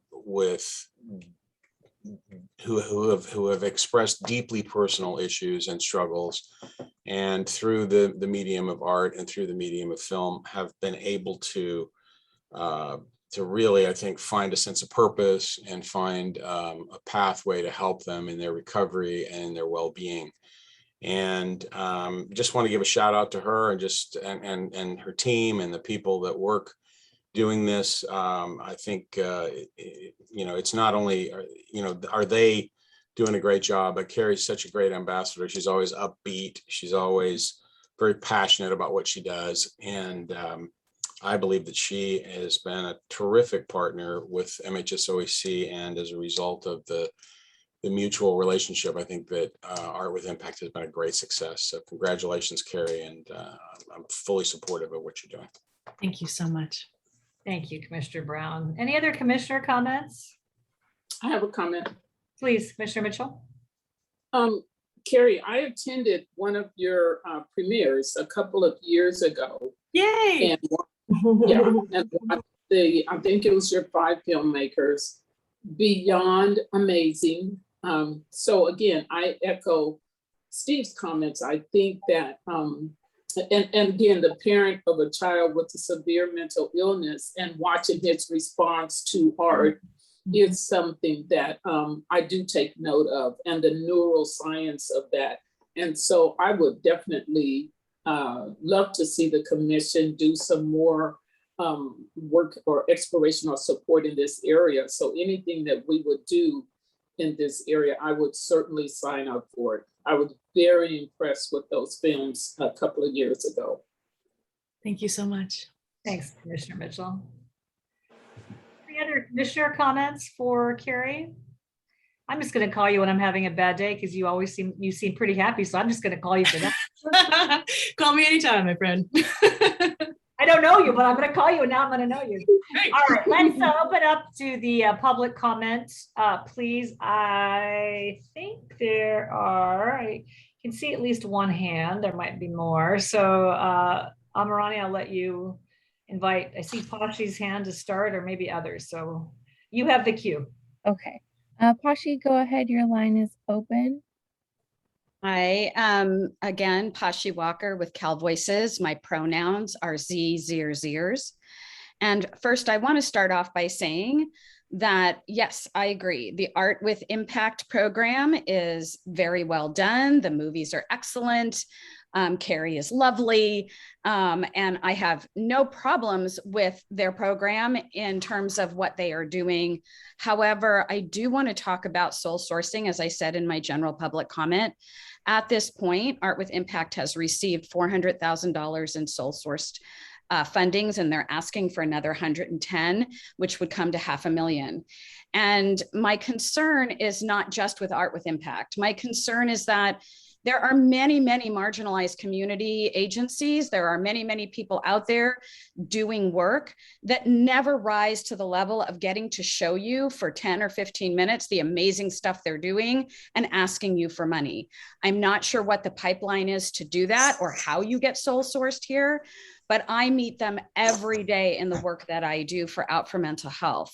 So I am concerned that this is not a competitive process. It could be that if you did an RFP and did a competitive bid, that Art with Impact would get it, and that would be amazing. But it could also be that others would rise to the surface, or that you would have other people, because I know there are other people doing theater-based and poetry-based mental health work. I'm also concerned just and not because there's anything wrong with Art with Impact, but with this general philosophy that we're still throwing money at TAE that are in college. And while, yes, they need help, I'm not saying they don't, there are TAE who can't make it to college, and they need even probably more help. There was a statement that says, well, college students don't have time. This is why we need to come to them as a reason why we're doing college students and not non-college students. But TAE kids who are not in college are often not in college because they're either so disabled by their mental health or because they are working so hard because they don't have money, and they need help too. So not anything against Art with Impact or the focus that they're taking, but rather the resources that we as the MHSOAC are handing out, again, soul sourced, without looking at other options. I would really urge the commissioners to take a look at what we're soul sourcing and why are we soul sourcing, and how is that really advancing what the Mental Health Services Oversight and Accountability Commission is supposed to do. Is this an organization that is supposed to just hand out money however someone gets connected to you without having to competitive bid? Is this what they're supposed to be doing, is funding and putting out contracts? I mean, if so, please show me in the regs where that is supposed to happen.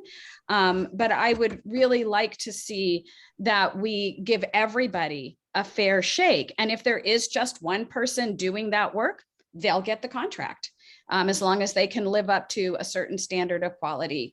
So again, Carrie, I love you. I love the work that you do. I love the films that you produce. I loved all the masculine and LGBTQ films. I've been to your openings when before COVID.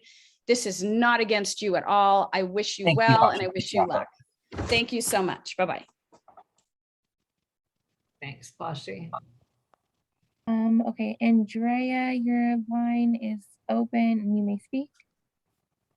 Hi, everybody. I am a program manager for CAMPRO, the California Association of Mental Health Peer-run Organizations, and I'm also a community member of Butte County and the Community Whole Health Alliance. I am just really excited to hear about this project. I've heard about it in other settings.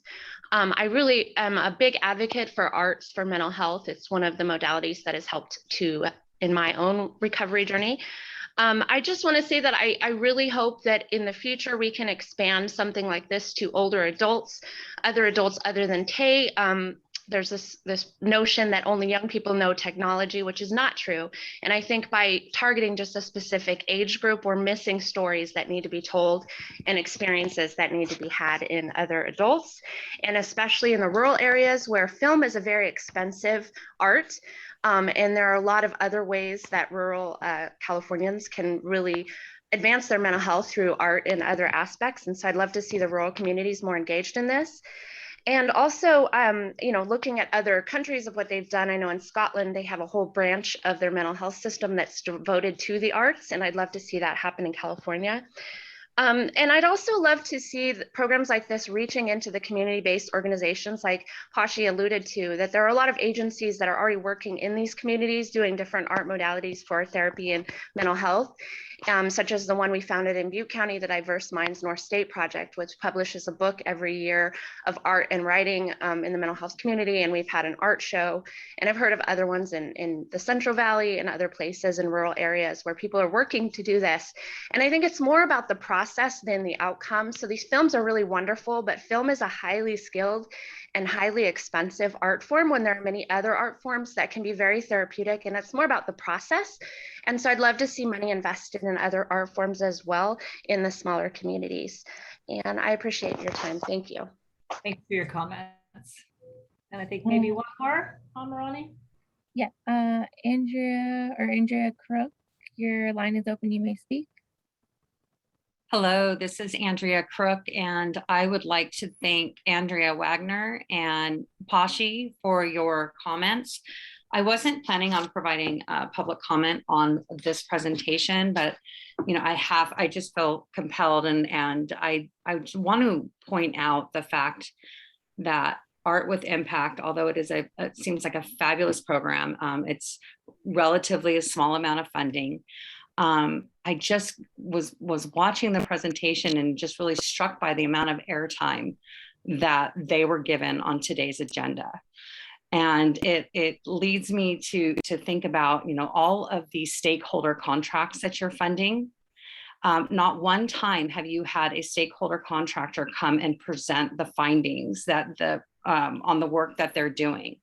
The stakeholder contractors are funded to inform the work of the Commission for the Diverse Communities in California.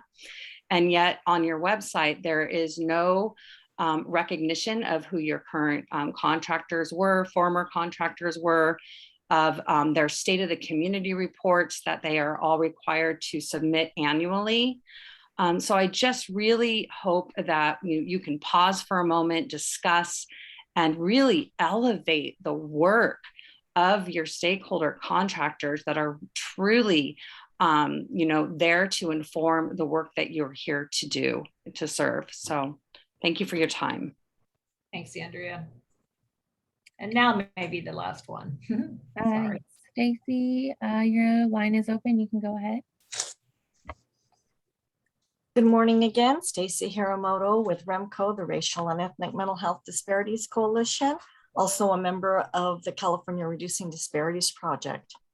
I echo the comments and want to thank Pashi and the other speakers for bringing up some of the issues that I was planning to.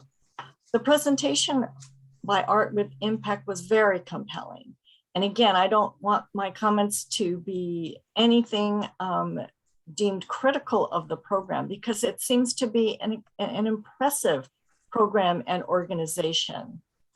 But it would have been nice to have a little more background and information, however, how this project became connected with the OAC and how they have spent the 2 sole source contracts that they have awarded. And I think, Pashi, they are asking for $500,000 from now on, not total, but 500,000 for 2 more years.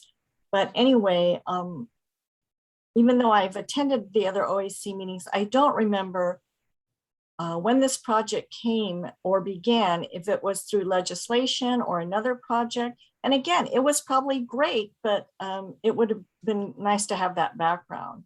There was also no budget presented today. And when you're going to give somebody $500,000, it just seems to me that, you know, there should be a budget. Also,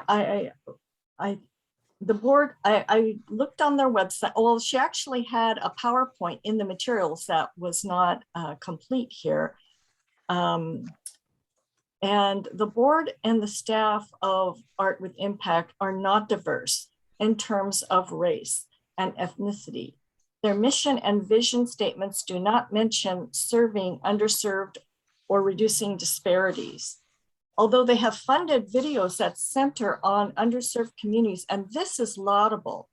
This is an old model of serving BIPOC communities and LGBT, as Pashi mentioned. That is to give a lot of money to an organization that is governed and staffed primarily by whites, although they may award small grants to people who are in communities of color. Phase 1 of the California Reducing Disparities Project was one of the major grants funded by the MHSA, awarded by the commission, and it broke this old pattern. Instead of giving all the planning money in phase 1 to one large organization, 5 separate organizations that specialized in serving particular racial, ethnic, and LGBT communities were awarded separate grants to do community participatory research. In this way, there's capacity building for those community organizations. Phase 2 of the CRDP continued this practice and fund multiple organizations that primarily serve particular communities. Thank you, Stacy. Please wrap up. Thank you. Lastly, I just again urge the committee to have a process, because this, when we make comments like this, we're really not opposed to the project, but there should be a more open, transparent, and fair way to know how, why things are being awarded. Thank you. Thanks, Stacy. All right, I think that concludes the public comment. Am I right, Amrani? We had one more come in at the very end, but that was our last official commenter. All right, so we'll close the public portion of this discussion and we'll bring it back to the commission for discussion, comments, thoughts, and the action before us is to approve a 2-year contract not to exceed $500,000 for Art with Impact. So commissioner comments or thoughts or a motion or questions?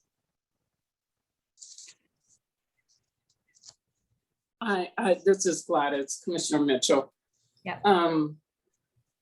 In recognizing Pashi and the speakers who did address process, I would like to, and maybe the forum is not today, but I would like to have a discussion, and you guys help me with their questions, with Pashi's as well as the other speakers who addressed or raised the issue of, because we all agree Carrie's work is wonderful, but I think that the question was asked. Yeah, so I might offer, and then Toby, you can comment. I think you're right. I don't think we want to have a sole source contract discussion here. It's not on the agenda, but I think we certainly can circle back and talk about that at some point. If that's okay. I mean, I hear you and I hear them, and we should be clear on how that works. I think organizations this size do sole source contracting. So, and I know it's not about desks. I heard Pashi say that. So, but I do think we could circle back on this and maybe understand it more at some future point would be my recommendation. Tobietta, would you want to comment additionally on this topic? Happy to. I think there's a number of issues here. One is the question of is the commission utilizing sole source contracting in an appropriate manner, right? Would there be a benefit of doing a competitive procurement? We do both competitive procurements and sole source contracting. Sole source contracting is allowed. The Mental Health Services Act explicitly authorizes the commission to do sole source contracting with these funds. So it's very clearly consistent with the law. And within that, we follow all of the policies and procedures outlined by the Department of General Services in terms of what good practice is. We do put all of our contracts online. The vast majority of dollars for sole source contracting are going towards our academic partners, typically the University of California, in terms of the research work that happens. There is a sort of a natural bias within the state to work with state agencies in the contracting rules. So those rules are actually more lenient when working with another state agency, simply because it is another public agency. That doesn't mean that we don't have sole source contracts with smaller vendors for doing a variety of things. Quite frankly, the competitive procurement process is incredibly staff intensive. And, over the course of the time that I've been with the commission, we have been working to address issues where we see challenges on the procurement side. And I think we've been successful in that way. And the issue of the stakeholder contracts came up. We're constantly trying to improve our work there. And that includes constantly trying to improve the transparency of the process. One of the other issues is, how does the commission make decisions about the use of its time? Comments have been raised about stakeholder advocates, those contract holders not having the opportunity that Art with Impact has had today in terms of these presentations. So, that's an ongoing challenge as we try to manage the very limited time that the commission has. Carrie has presented to the commission in the past. We particularly wanted her to present because there's such a heavy emphasis around diversity, equity, and inclusion in her work. And so we wanted to highlight that because commissioners have been asking us, what are the things that we are doing around stigma and access to care and so forth that look through the lens of diversity, equity, and inclusion. And so in discussions, this was an appropriate use of commission time. If we had more time, we would love to have other contract holders come and present. So that's very brief, but if the commission wants to have a more thorough conversation, we will do some analysis of the amount of money that we spend through a competitive procurement versus sole source and share that with you and make that public as well in response to this conversation. Thanks, Toby. Commissioner Mitchell, is that good? You good? That was excellent. Yeah. I think to not say anything to some of the questions. We can't answer everything or solve every problem, but I think it was important enough to beg the question. Yep. Good. No, good call. Thank you. Thank you, Yes, Toby. yeah, thanks. Any other commissioner comments on really anything? The motion in particular, but any topics that we've heard so far? So seeing and hearing none, I would entertain a motion if the commission is inclined to approve a 2-year contract not to exceed $500,000 to continue with the Art with Impact contract. So moved. I second. Motion by Commissioner Mitchell, and I believe that was Commissioner Wooten for the second. Thank you. Other discussion, last call. All right, seeing none, Council, will you please take the vote? Call for the Yes, certainly. Commissioner Alvarez. Commissioner Barrick. Commissioner Barrick, you're on mute. He's saying thumbs up. Okay. Commissioner Boyd. Commissioner Brown. Aye. Thank you. Commissioner Bunch. Commissioner Connor Valley. Yes. Thank you. Commissioner Carrillo. Commissioner Chen. Approved. Thank you. Commissioner Cortese. Believe he had to step away. Okay. Commissioner Danovich. Aye. And apologies in advance, I have to step away at 11 o'clock. Okay. Do I understand you're returning at noon? Yes. Thank you. Commissioner Gordon. Aye. Thank you. Commissioner Mitchell. Approved. Thank you. Commissioner Tamplin. Approved. Thank you. Commissioner Wooten. Yes, and my last name is spelled W-O-O-T-O-N. And I approve. Thank you. Vice Chair Madrigal-Weiss, I believe, has had to step away. All right, record as absent. Chair Ashbeck. Aye. All right. The motion passes. Thank you all, and thank you, Carrie, for your comments, and thank you to the public comments. This work is a continuous improvement project in real time, so thank you for your feedback. Thank you, Carrie. Thank you so much for letting me have some space here today. You bet. Thank you.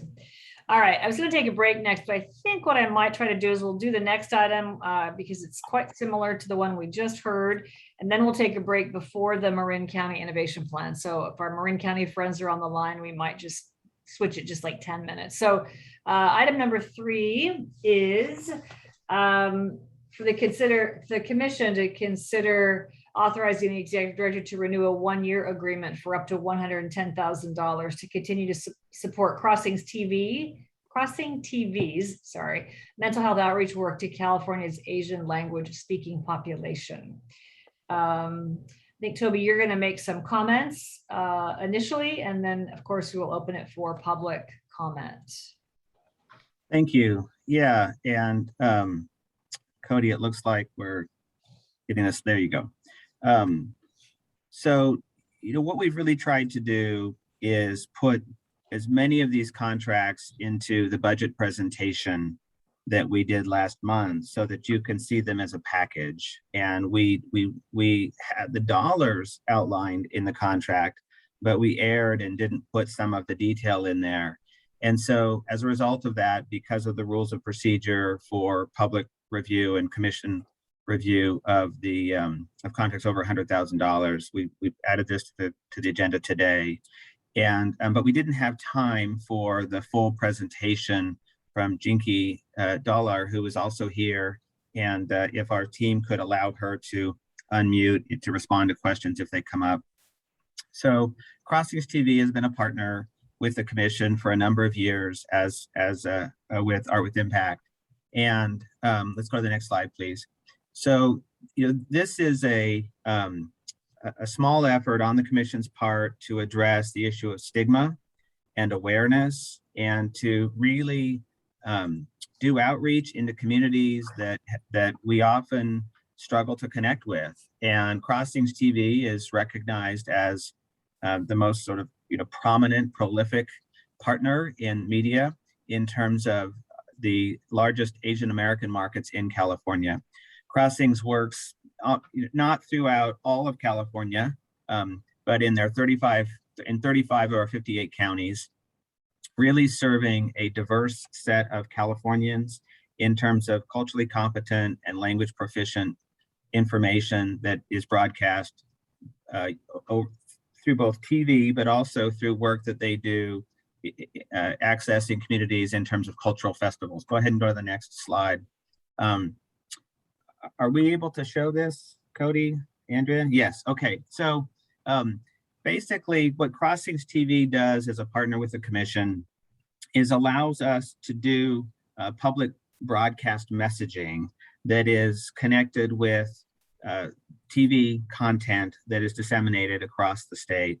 And so last year we worked with some partners, some of our stakeholder partners, to update some of the video messages that are broadcast through the Crossings TV contracts that they disseminate with the different TV stations. And so, Cody, if you could go ahead and play the video. So this is a 30-second spot that Crossings TV places throughout their broadcast lineup over the course of the year.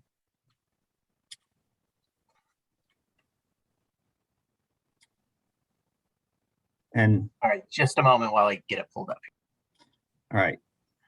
I would hum some hold music for you, but okay, well, we'll try to show that. basically, the video recognizes the increase in anti-Asian hate that is happening and bullying and the mental health impacts that are experienced in the Asian community as a result of that. And it links to some national resources. There we go.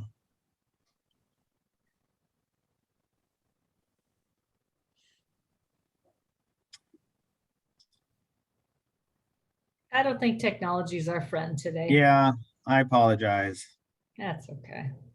So 6,603. That's the total number of Asian hate incidents reported in America since last year, leading to feelings of anxiety, depression, and fear for safety amongst the AAPI population. Join us in our ongoing Pursuit of Happiness campaign, connecting our local AAPI population with the mental health resources they need to be seen and heard. To find out where you can get help, visit naapimha.org.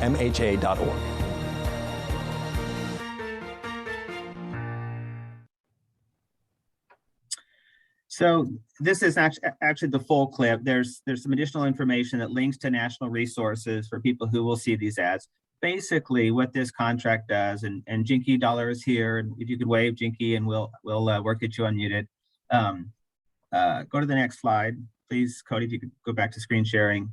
So the funding, it's just over $100,000, $109,880, allows us to air that spot about 2,300 times throughout the course of the year across multiple markets, some additional billboard spots, some interview segments that are being done, as well as social media and collaboration.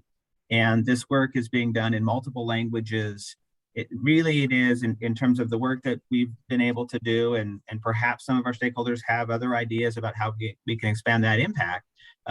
But the idea here is to make a small, reasonable investment to make sure that we're reaching a target population that is experiencing tremendous trauma associated with anti-Asian hate in this instance, but also COVID, economic dislocation, all of the other challenges that we're seeing across our communities, and to help connect them with resources and information to support their overall mental health.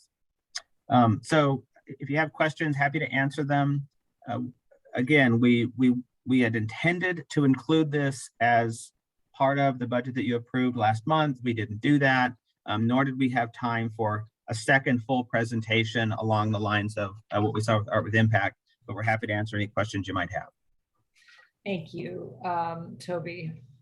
Any questions for Toby? Toby, would you like Jinky to make a comment, or did you cover all of her comments? Or Jinky, tell me what I missed? Yes, thank you, Toby, for the presentation, and thank you everyone for the opportunities for Crossings TV to make a presentation. Again, my name is Jinky Dollar. On behalf of Crossings TV and API community, thank you for the opportunity. I know we've been partners with MHSOEC for over 10 years now. API need this, especially now. We need this because of the anti-Asian hate for the past 2 years, the anti-bullying, mental health, everything.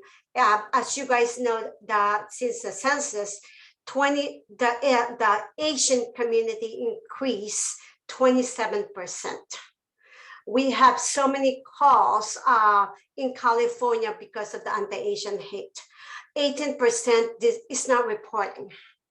So now than ever, we need this outreach. The commercial that Ms. Pete created, we are translated that in different languages. That includes Hmong, Filipino, 2 different languages for the Chinese, Korean, Vietnamese, and South Asian. That includes Hindi and Punjabi.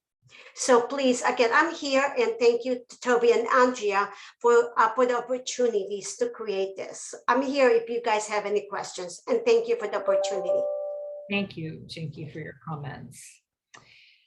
So commissioners, are there any questions for Toby or Jinky specifically on this request or this work? This is Commissioner Mitchell. Please. I'm sorry, I'm so verbal today. I think I had like 3 cups of coffee this morning, so forgive me. It's lovely. It's lovely to hear. So that was a really quick 30-second piece, very powerful. I absolutely loved it. Because it was only 30 seconds. So at the end, was it asking or suggesting to contact so do you have any way to measure how many people have called in or asked for any help as a result of that? Because I think it's a very just crystal clear, powerful 30-second spot. But the question was, can we measure that? Not at the moment. So, as Jinky pointed out, as was presented on the first slide, that, her work reaches about 4.2 million Californians who are in the AAPI community. And so, so we do have good data. She has phenomenal data in terms of reach. But translating that into impact. So at the end of the spot, there's a link to a national organization that has agreed for us to use them as a resource to send people to. And so we're continuing to talk with them to make sure that we're not overwhelming them, right? We want to make sure that we're sending people to valid, reliable, available resources. And so, Commissioner, we're happy to talk with them about how we might be able to track that. That's going to be difficult because we don't necessarily know that they got there because of these spots. But I think it's a question that we can certainly work with that partner to explore. Can I say something also? I think mental health is very hard or difficult topic for everyone, especially for the AAPI, because they feel embarrassed or shame. I think one of the things that we need to make sure is the awareness, the help that they need to do. There's a few organizations here in Sacramento, the APCC. Our goal here is to let them know that they're not alone. And that they can still do the stigma. They still can do their everyday life. Yeah. Thank you. Thank you, Commissioner. These campaigns are really good for awareness. They're not really intended to change behavior, or they really are an awareness level. So I think that's an important thing to measure. Commissioner Carnevale, please. Yeah, I'll just say briefly, since Commissioner Mitchell brought it up, the business knows how to measure these kinds of things. And I would say that I think we should explore, the way I look at this is very important. The more awareness there is, that translates to people getting services sooner, which means they're going to save money in the system in the long run, which allows us to serve more people. And so there is a way to figure out the impact and the return on investment of this, so we can measure, what's the optimal amount to fund in order to serve more people. So there is a process here, and I would just suggest for the commission that we explore that more, probably with everything, but this is as good an example as any. Yeah, thank you for those comments. Other commission comments at this point? I don't see or hear any other commissioner comments. So I think there's 4 folks that want to make a public comment. So Amarani, can you invite those folks to speak, please? Yes. Nilda, your line is open. You can go ahead and speak. Thank you. Can you hear me okay? We can. Great. Good morning. My name is Nilda Valmorris, and I have the privilege of serving as Executive Director of My Sister's House for the past 17 years. I speak today representing our nonprofit organization based in Sacramento, providing shelter and services for victims of domestic violence, sexual assault, and human trafficking. One of the things that makes My Sister's House work special is we have a focus on Asian Pacific Islander survivors. So mental health is a big issue with victims of domestic violence, and thus, of course, with My Sister's House. It's also, as Jinky said, a big unspoken issue for Asian Pacific Islanders. Poshi discussed marginalized community, which the API community is certainly a part of, even though the fact that 16% of California's population is Asian Pacific Islander, which means 1 out of 8 Californians. With COVID, as Jinky said, Asian racism has been a huge issue, increasing our mental health issues. And if you look on like the mental health advocacy page, you know, we're least likely to seek services and to receive services, and language again is a big issue, a big barrier for that. Mental health has been a big issue for victims of domestic violence, and more than 60% of the anti-Asian hate victims have been women. And so that's just increased the stress on survivors. My Sister's House has had the opportunity to work with Crossings TV on mental health. They've done a great job collaborating with us and with other community organizations. As Crossings TV continues to expand its network across California, for My Sister's House, we've mostly been concerned for the Central Valley. We've used their services personally, and we've had work translated from Crossings TV in Chinese, Mandarin Cantonese, Tagalog, Hmong. We know we could use Japanese, Russian, South Asian, Hindi, Punjabi, Vietnamese, that those are all communities that Crossings TV has a great network. This proposal, I'm sure the actual cost will be even more as Crossings TV has been so generous with us.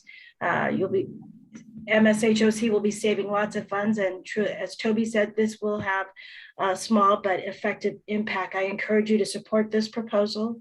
I believe to support the Commission's 3 strategic goals, especially the third of facilitating improvements, facilitating networks, and identifying additional opportunities for change. Thank you very much. Thank you, Nelda, for your comments. Next, please. Pashi, your line is open. You can go ahead and speak. Hi, Pashi Walker, pronouns zers. First, I just want to clarify a previous comment. I was in no way saying that the MHSA does not allow for sole sourcing.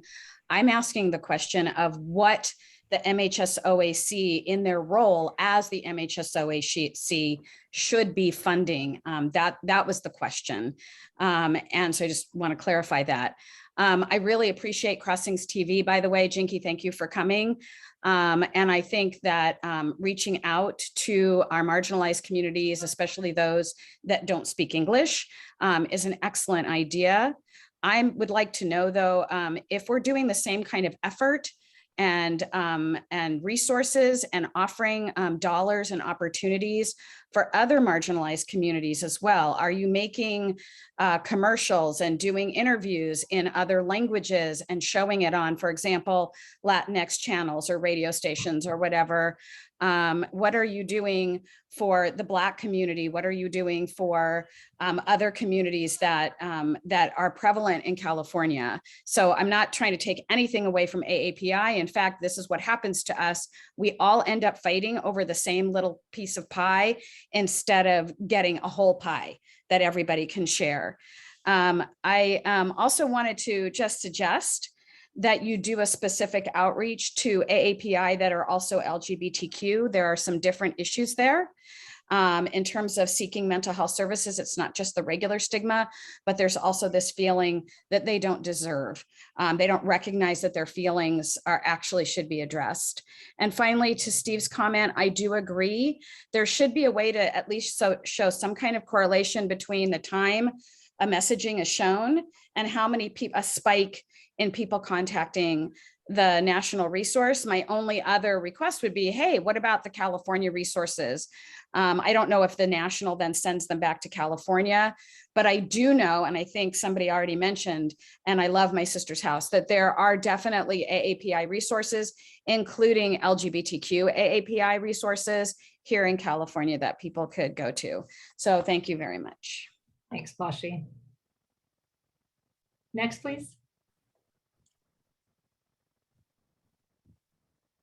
Hi, Stacy Hiramoto again, and I want to thank Pashi and Nilda for those comments because I agree wholeheartedly.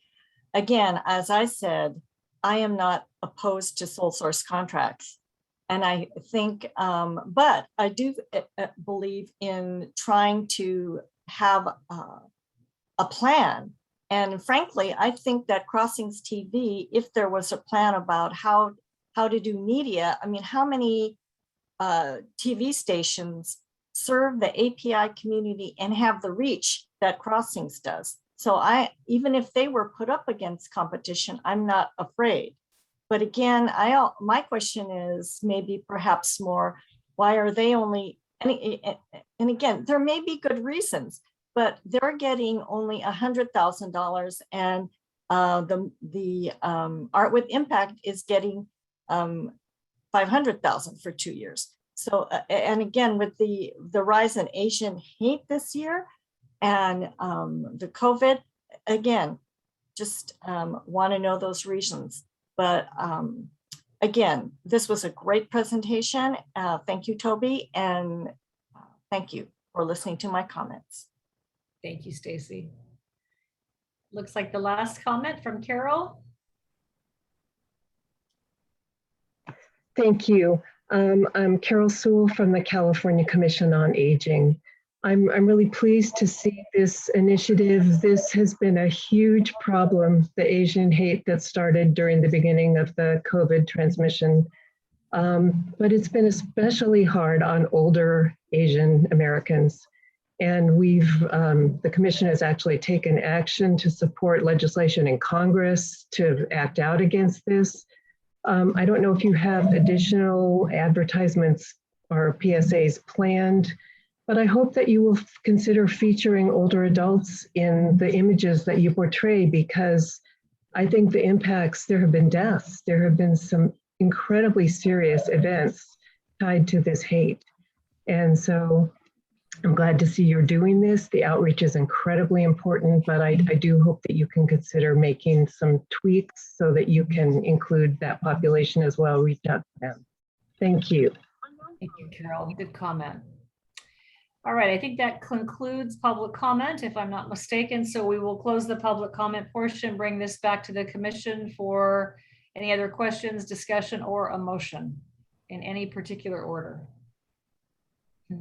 I'll make the motion, but I do want to make a comment. This Commissioner Mitchell again, since I'm on a roll today. I think one of the things we should take note of the illustrations that have been brought to the commission. I mean, really what has occurred is we're actually seeing some of the work that's being done in marginalized communities. And I think that's been one of the issues that have come up over and over from our, from our stakeholders. They want to know, what are we doing? And that continues to be a question. So today, I think we saw some of the work. It's just like we used to open the meetings with lived experience. I don't know what happened to those testimonials, because they were very impactful.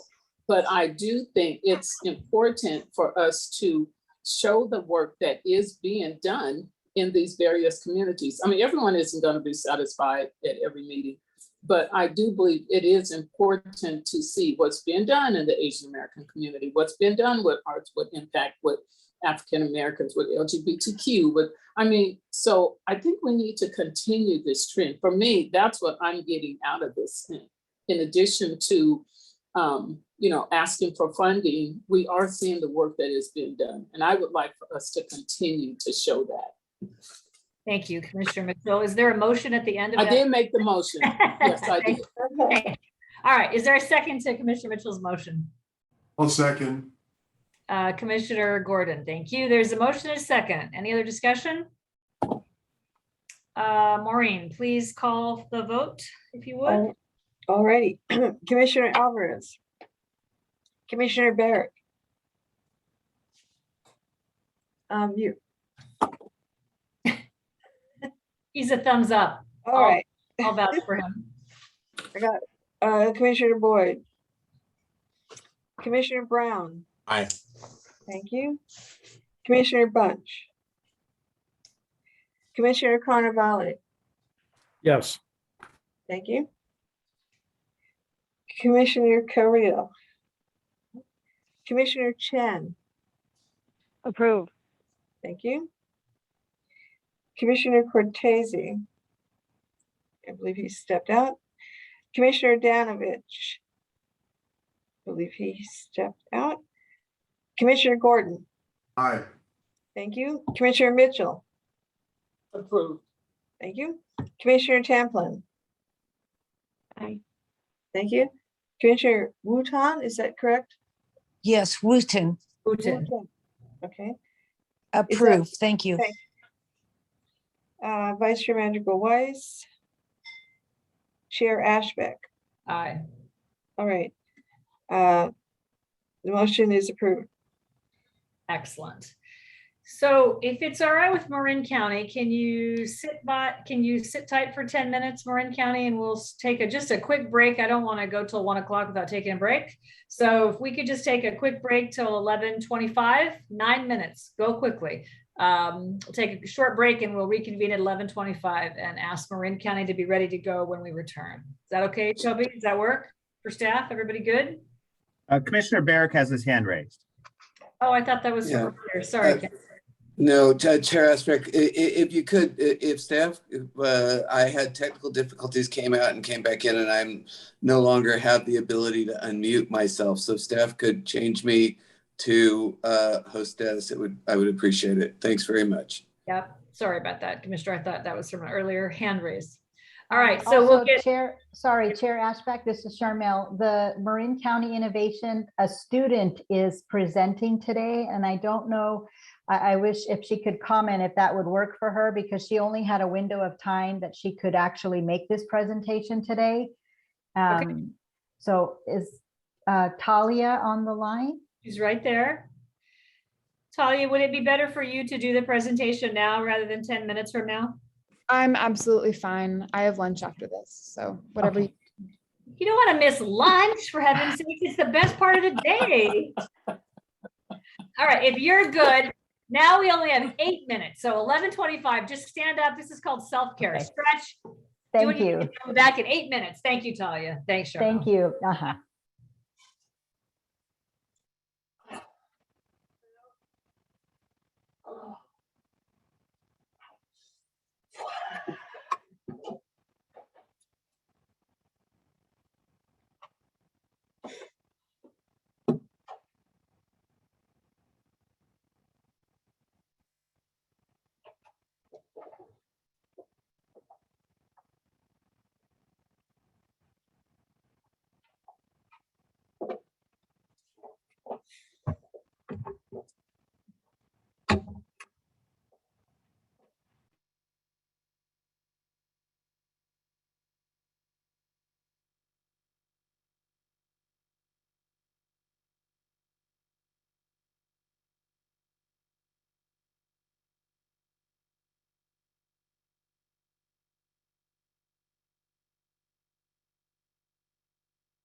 All right, it is 11:25, so let us continue. Welcome back. Thanks for the stretch. Just to double check, can people hear me or am I talking to myself? Can you hear me? Yes? Sorry, just kidding. Okay. We can hear you. I was just trying to protect you from hearing me, but too bad, sorry. All right, item number 4. This is a request to approve $1,648,000 in innovation funding for Marin County's Student Wellness Ambassador Program, a county-wide equity-focused approach project. We have the staff report and the analysis in the PowerPoint, and we're anxious to hear from Talia on this item. Again, public comment process the same. Raise your hand, click that raise hand button, or press star 9 on your computer. So really honored today to have Talia Harder with us. She's a student board member for San Rafael City Schools Board of Education. So that's awesome. Thank you for being here, and we'll look forward to your presentation. So we are standing between you and your lunch. So go ahead, Talia. Thank you so much. Hello, everybody. My name is Talia Harder. I'm a junior at San Rafael High School in Marin County. And I'm just honored to be here to present on the Student Wellness Ambassador Program, or SWAP. Next slide, please. We know from local data and community assessments that youth in our community experience high rates of depression, anxiety, feelings of hopelessness, lack of school connectedness, and thoughts of suicide. As a current student in a Marin County high school, in my own experience, and in talking with my peers, I know that these challenges have only gotten worse during the pandemic. I had a friend who needed mental health support during virtual school and during our hybrid model towards the end of last semester, and it was incredibly difficult for her to navigate finding support for her mental health. She was both fearful of asking for help and uneducated on how to do so. I know that if she had had peers who were creating conversations around the importance of reaching out for support and sharing tools to start that process, she would have had a much easier time getting the support she needed. This project seeks to address the mental health challenges that we as young people face by giving schools across the county the resources they need to help youth help their peers. SWAP will give us the tools we need to effectively communicate important resources and information with other students. Oftentimes, when we get information directly from our peers, we receive it better, as it is just more comfortable than talking to an adult at times, and the information is more relatable coming from another young person who is going through what we are. This helps create an environment that is both safer and really breaks down the stigma around seeking help. In Marin County, there are significant disparities in resources across our 18 different school districts. This means that my friend in my own school district may not have access to the same mental health supports as my friend in another, just because of where they happen to live in the county. This project will provide support to all middle and high school students across the county to ensure that peer resources are distributed in an equitable way. Youth in our community have been talking about a project like this for years. Next slide, please. Up until now, it has been up to each individual school or district to help to develop their own peer wellness program. As mentioned, some schools have programs like this and other schools have none. Our project introduces centralized countywide coordination, training, and an evaluation structure that will be managed by a full-time bilingual, bicultural program coordinator housed at the Marin County Office of Education. Having the coordinator centralized will ensure that all of our school districts will receive the same level of training and support to either start a program or strengthen an existing program. Another way that the project addresses the problem is that the identified site-based school leads from every school district will be assigned to support the implementation of the project. Student wellness ambassadors will also receive extensive training on a variety of topics on an ongoing basis. SWAs will be trained in boundary setting, confidentiality, how to inform an adult if during a conversation there's a risk situation that needs to be immediately addressed, mental health first aid, and more. Training curriculum will be developed utilizing an equity lens in collaboration with CBO partners who are engaged in serving Marin youth from diverse backgrounds. Another key component of our project is that we will be using an equity-focused recruitment and engagement strategy. Wellness ambassadors will be recruited from traditionally underserved communities like LGBTQ+ and newcomer youth. Contracts will be established with CBO partners who have expertise in supporting Marin youth from underserved communities. They will help with recruitment and, as mentioned, trainings. There will also be an opportunity for cross-training with existing Marin County teen clinic health promoters so that SWAP youth are fully informed about the services offered in teen clinics and that there is an alignment in messaging around important health topics. In addition, this project will include outreach to students in alternative education settings, students who are using remote learning, and those who have stopped attending school to ensure that all students are included. Another exciting component of this project is the career pathways component. SWAs will have the opportunity to learn from experts in the helping professions through presentations, panels, volunteer work, and shadowing opportunities. They will gain real life skills and have valuable experiences that can go on their resume for future internships and career opportunities down the road. This project will also help create cross high school and cross district relationships, which will allow us to share ideas and gain more tools. Next slide, please. The community has contributed extensively to the development of this project starting in 2019. With a comprehensive needs assessment that was conducted to help create Marin's suicide prevention strategic plan. One of the key recommendations in the suicide prevention strategic plan's school strategy is to expand peer supports in schools across the county. Additional stakeholder input over the last 6 months reinforced that the youth in our community see peer supports as a vitally important way to address the huge need for additional mental health supports on our school campuses. We had a variety of stakeholder input, but most importantly, we hosted 3 youth focus groups to ensure that this was what the community wanted. We are excited that this project aligns with other wellness initiatives that are underway in our county and feel like this project will strengthen those efforts. For example, through the MHSSA funding that Marin recently received, wellness coordinators will be focused on building streamlined coordination systems and improving school climate in 2 of our school districts.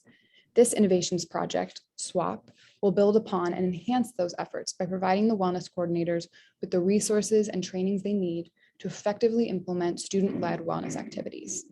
In addition, because SWAP focuses on the entire county and not just these 2 school districts, key adult leads and SWAs in all 18 districts will be given the tools and support they need to implement an equity-focused student-led program on their respective campuses with wellness messaging that is consistent across the county. Next slide, please. There are several ways that we believe this project will contribute to learning about how to effectively implement peer wellness supports in schools. We hope to learn whether this centralized structure will improve effectiveness, sustainability, and equity when it comes to peer wellness supports in Marin County. We also want to know if, through our efforts to engage youth from traditionally underserved communities as lead SWAs, we can break down the stigma and improve outcome for these students. To measure success, we will be engaging youth in the development of evaluation tools and administering the evaluation. We will gather data from a variety of sources, including youth, caregivers, and staff, to evaluate their experiences, their perception of the program, their changes in knowledge about mental health, their skill development, and leadership development with the SWAs. We will also analyze school records to determine changes in school attendance and performance, and to measure changes in retention and engagement in students from underserved backgrounds. Comparison data from surveys like the California Healthy Kids Survey will be used to measure overall changes in school connectedness, feelings of safety at school, and perceptions of adult expectations and relationships with peers. Demographic data will be collected throughout the program to look at who is accessing this program. Next slide, please. Finally, you can see on the screen a breakdown of our budget, and I'm just going to give a brief overview. 12% will go to specialist trainers to provide, for example, mental health first aid and mindfulness trainings, and another variety of engaging topics that we've mentioned in the presentation. 28% will be used to fund the bilingual bicultural program coordinator for this project, who, as mentioned, will be an employee of the Marin County Office of Education. 33% of the funding will go to contracts with community-based organizations to support recruitment and training for supporting traditionally underserved youth. And then you can see a further breakdown of our budget on the screen. Thank you very much for your time. Youth in our county are so excited about this project, and we really hope you approve SWAP. Thank you, Talia. Very impressive presentation. So thank you for taking time out of your day to share it with us. This is the motion ahead of us. I think first, if we can open up to the commission, if there's any questions from commissioners on the proposed plan from Marin County. And I did ask Toby, Talia, do you have anybody from Marin County Department of Behavioral Health on the call with you somewhere? Somebody's nodding. Galen's nodding. Okay, so there's staff there as well. If I think you know everything, but in case there's a question for the team at Marin County DBH, we want to make sure that you can get your backup that you need. Okay, Commissioner Gordon. Thank you, Chair Ashbeck. Talia, a very, very good presentation. Thank you so much. I just had a couple of questions. Number one, could you describe a little more about the youth involvement in the management and the oversight of the project? Because I was very encouraged to see the statement that if the project is successful, Marin will maintain it into the future beyond the pilot stage. So could you tell me a little more about the structure of your governance model with youth engagement, and also how confident are you that the county will be able to maintain it and has the commitment to do that? Yeah. Galen, do you want to take this one? Sure. Thank you so much for the question. So we are going to have student wellness ambassadors from each school district who will help oversee the kind of the governing advisory committee body for this project. And the youth will be very involved in developing the curriculum, learning from each implementation at each school, and evolving the curriculum throughout the project.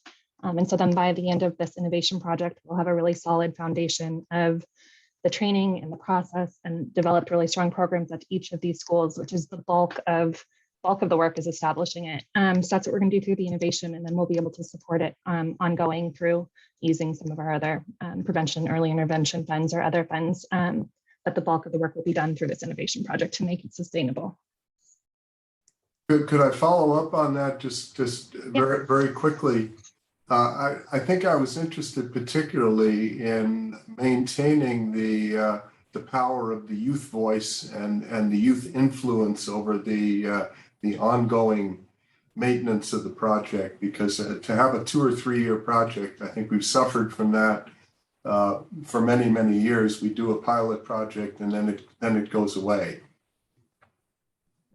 Really quickly, I would just say that I think having these conversations in schools will just create the environment for this program to thrive. You know, we have a lot of stigma in Marin County, as many other school counties do. And I think that students will be engaging in this more than we can expect. Galen, would you like to add anything? No, I think that's right on. And we have a really strong student commissions right now in the county. There, Talia's on several. So we have a very strong youth representation, and we're really excited about expanding that with this more developed student wellness ambassador program and making sure it has a lasting ongoing after this end of this innovation project, that they're still able to evolve the curriculum. There's still a governing body for it even after this ends. Okay, thank you both very much. All the best, and keep it going. Thank you. Thanks, Commissioner Gordon. Other commissioner comments? Just real quickly, Chair Ashbeck, I have to recuse myself on this item as I work for a contractor that works with Marin County, so I'll be recused on the item. All right, thank you, Commissioner Barrick. Other commissioners? I have a question. Commissioner Mitchell? Question, young people. How do you become a wellness ambassador? How do you get selected? That's a good question. I know that there's been different ways that many commissions in Marin County have gained, interest and student participants. Galen, is there a current structure that we have, or is it? For the advisory committee, or for just to become one of the student wellness ambassadors? I think. Well, let's go with both of them. Yeah, let's go with both. Okay, John, do you want to talk about the structure for how you're going to, one of them, I'll start, and then John, you can chime in too, is one of the main ways is we are going to be working with our CBO partners to ensure youth from underserved populations are critically important to this and recruited to be the wellness ambassadors. So that's going to be one of our key recruitment strategies. But John, do you want to talk a little bit more about some of the other ways we'll be doing that?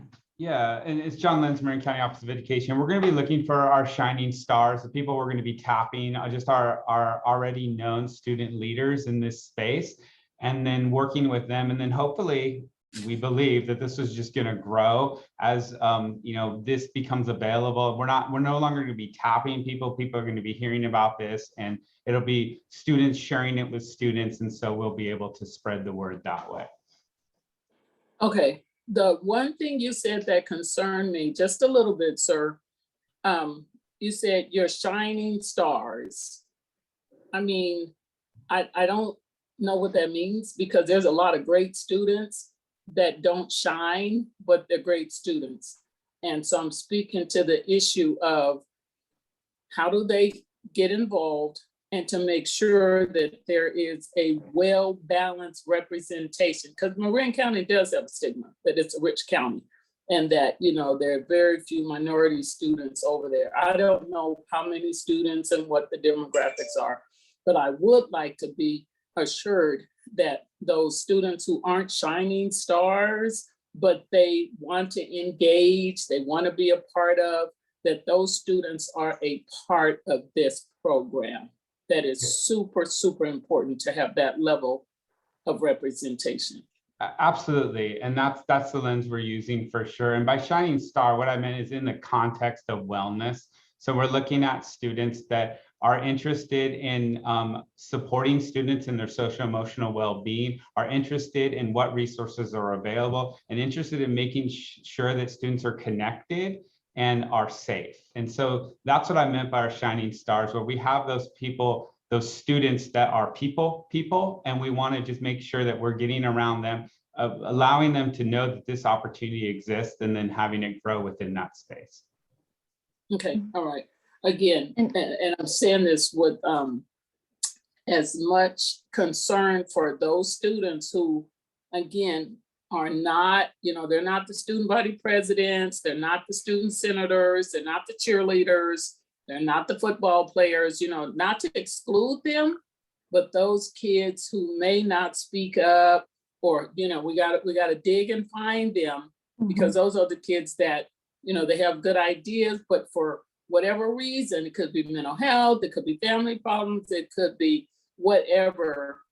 I would really like to make sure that we dig wide and deep to get a broad representation of students on this. Absolutely, and that is our goal, no question.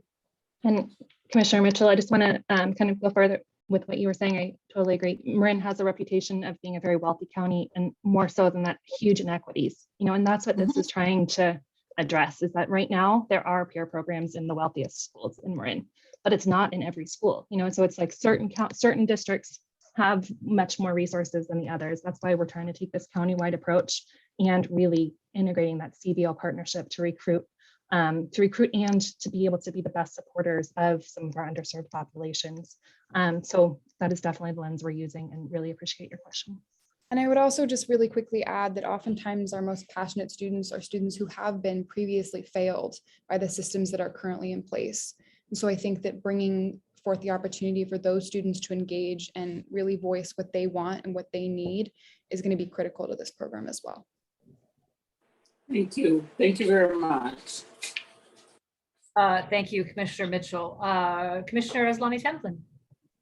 Yes, thank you, Chair Ashbeck, and thank you, Talia, for your presentation, and thank you, Marin County, for this innovation plan. I just want to comment, and because we, through the commission, had a youth innovation committee of youth across the state, and this is the ideas that they came up with also, that they wanted to see in the schools happen. And so I just want to again commend you for bringing the youth, doing that robust stakeholder input involving youth focus groups to bring this to light. And I want to elevate also Commissioner Mitchell's comments, which I think is important to have that lens.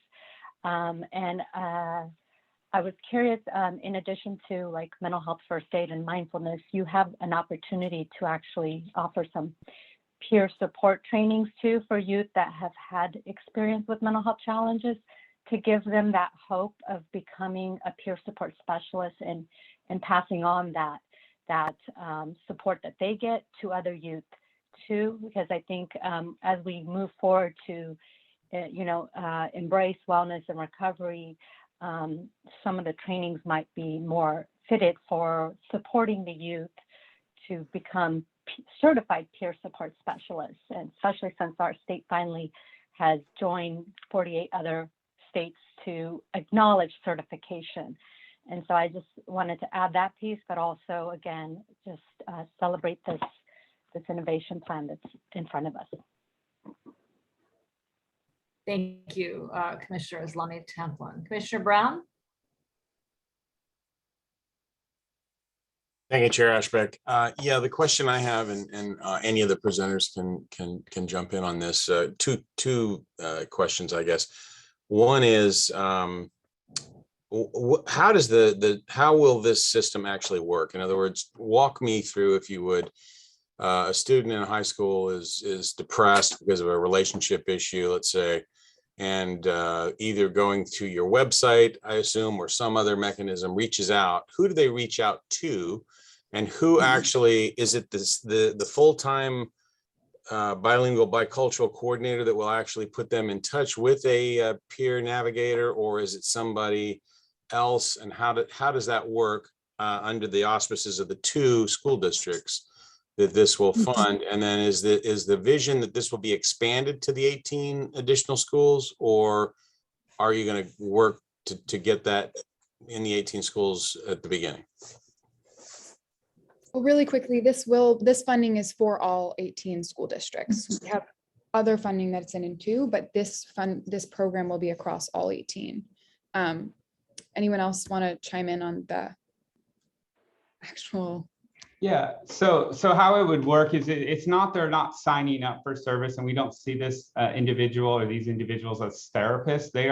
They have tools in their tool belt that they can share with their peers. And so I think it's more of students reaching out and connecting and just sharing these resources, and then also training so that students can recognize when other students may be in need and may be in help or need help and be able to need to access resources. So it's more of just changing the culture in the school rather than signing up for something or be pointed in that direction. Now, obviously that could happen, but we have not designed it in that fashion.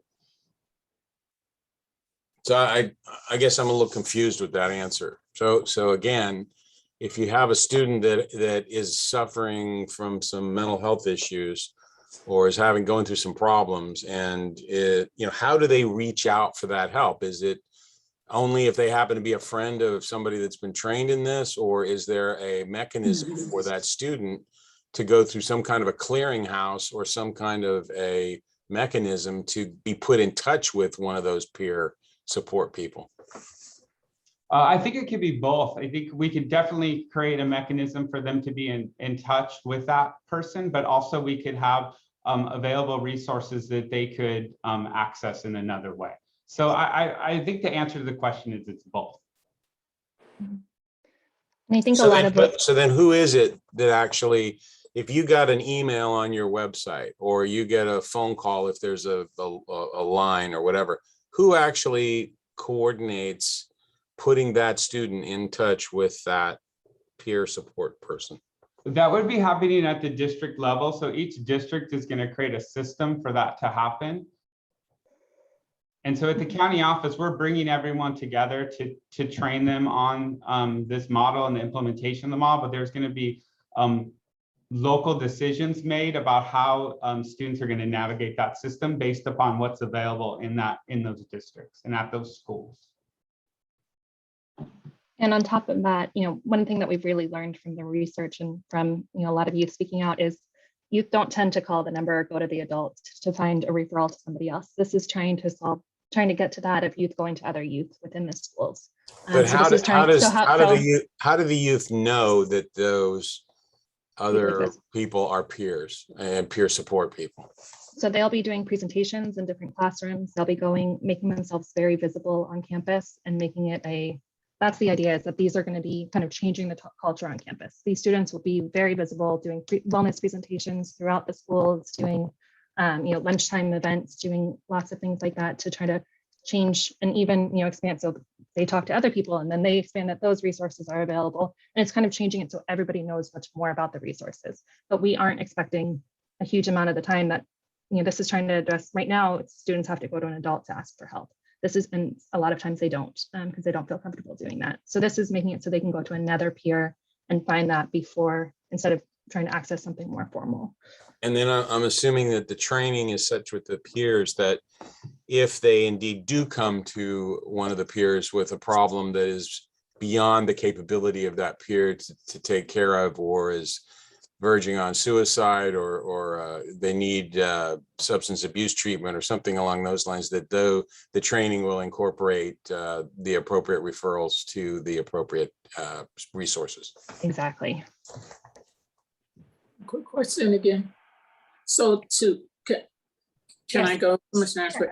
So to Commissioner Brown's kind of inquiry, so the ambassadors are coordinated through the County Office of Education, because the program is county-wide, but the County Office of Education is coordinating the students. Kind of explain that piece again. Yeah, so I would say the best way to describe it is that it's an implementation of a model county-wide. So we're bringing all the leads from each of our school districts together to have a collective conversation about the model, the implementation of the model. And so how the coordination is happening is just making sure that everyone is working off the same framework and implementing as designed.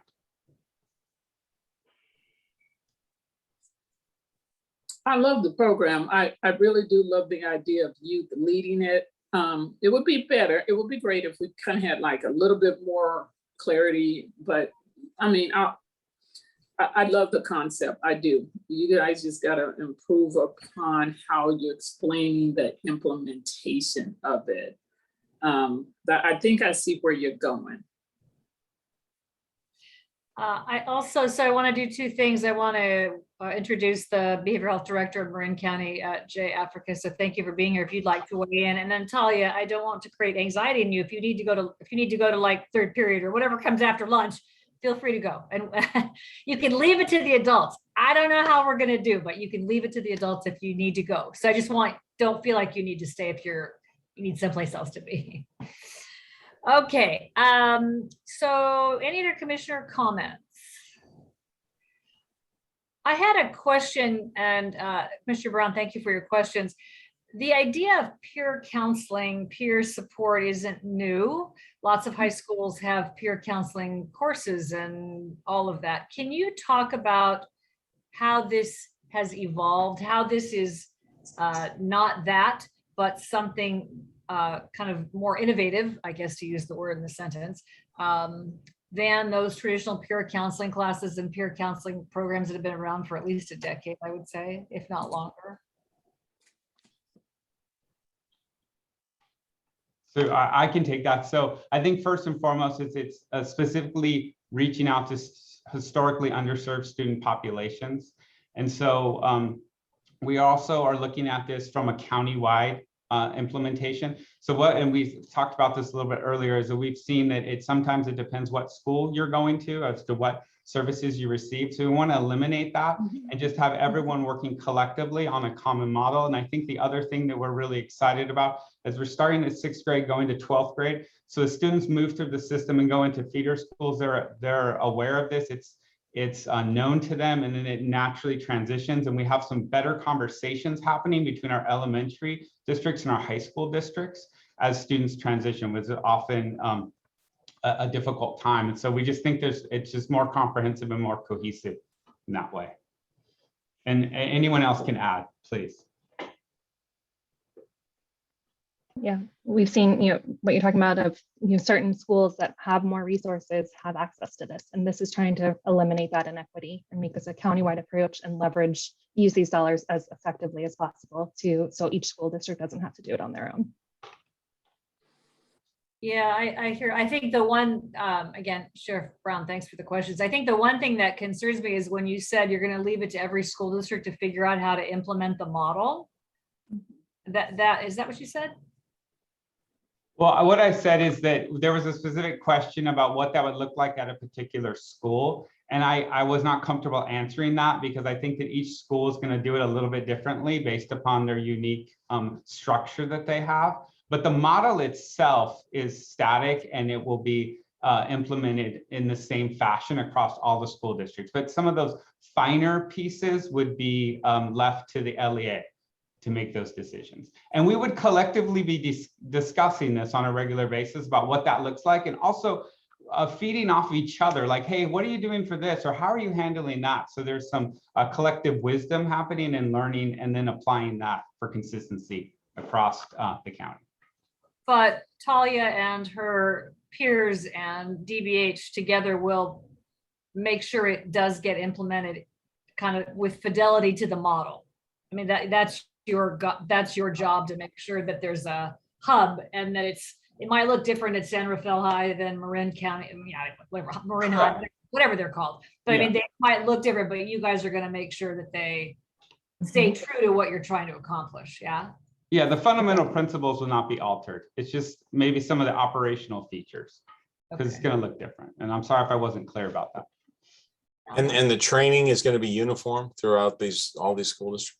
Yep. Yeah, absolutely. And that's why I think it's so important to have that collective training with the county facilitating that. Again, so everyone's hearing the same message. And that's one of the parts that the youth have been really excited about, is that the students who are getting trained from all the different schools will be trained together and get to learn from each other about how it's getting implemented at San Rafael High, how it's getting implemented at Novato High, and learn from that. Like, this didn't work here, so let's modify that here. And it's really going to be able to be that cross learning between the different student population, student wellness ambassadors at the different schools, because they're all getting trained together. All right, thank you all. Commissioner. One last question. Oh, wait, hold. Commissioner Gordon, your hand is up. Is that up from previously, or do you have another question?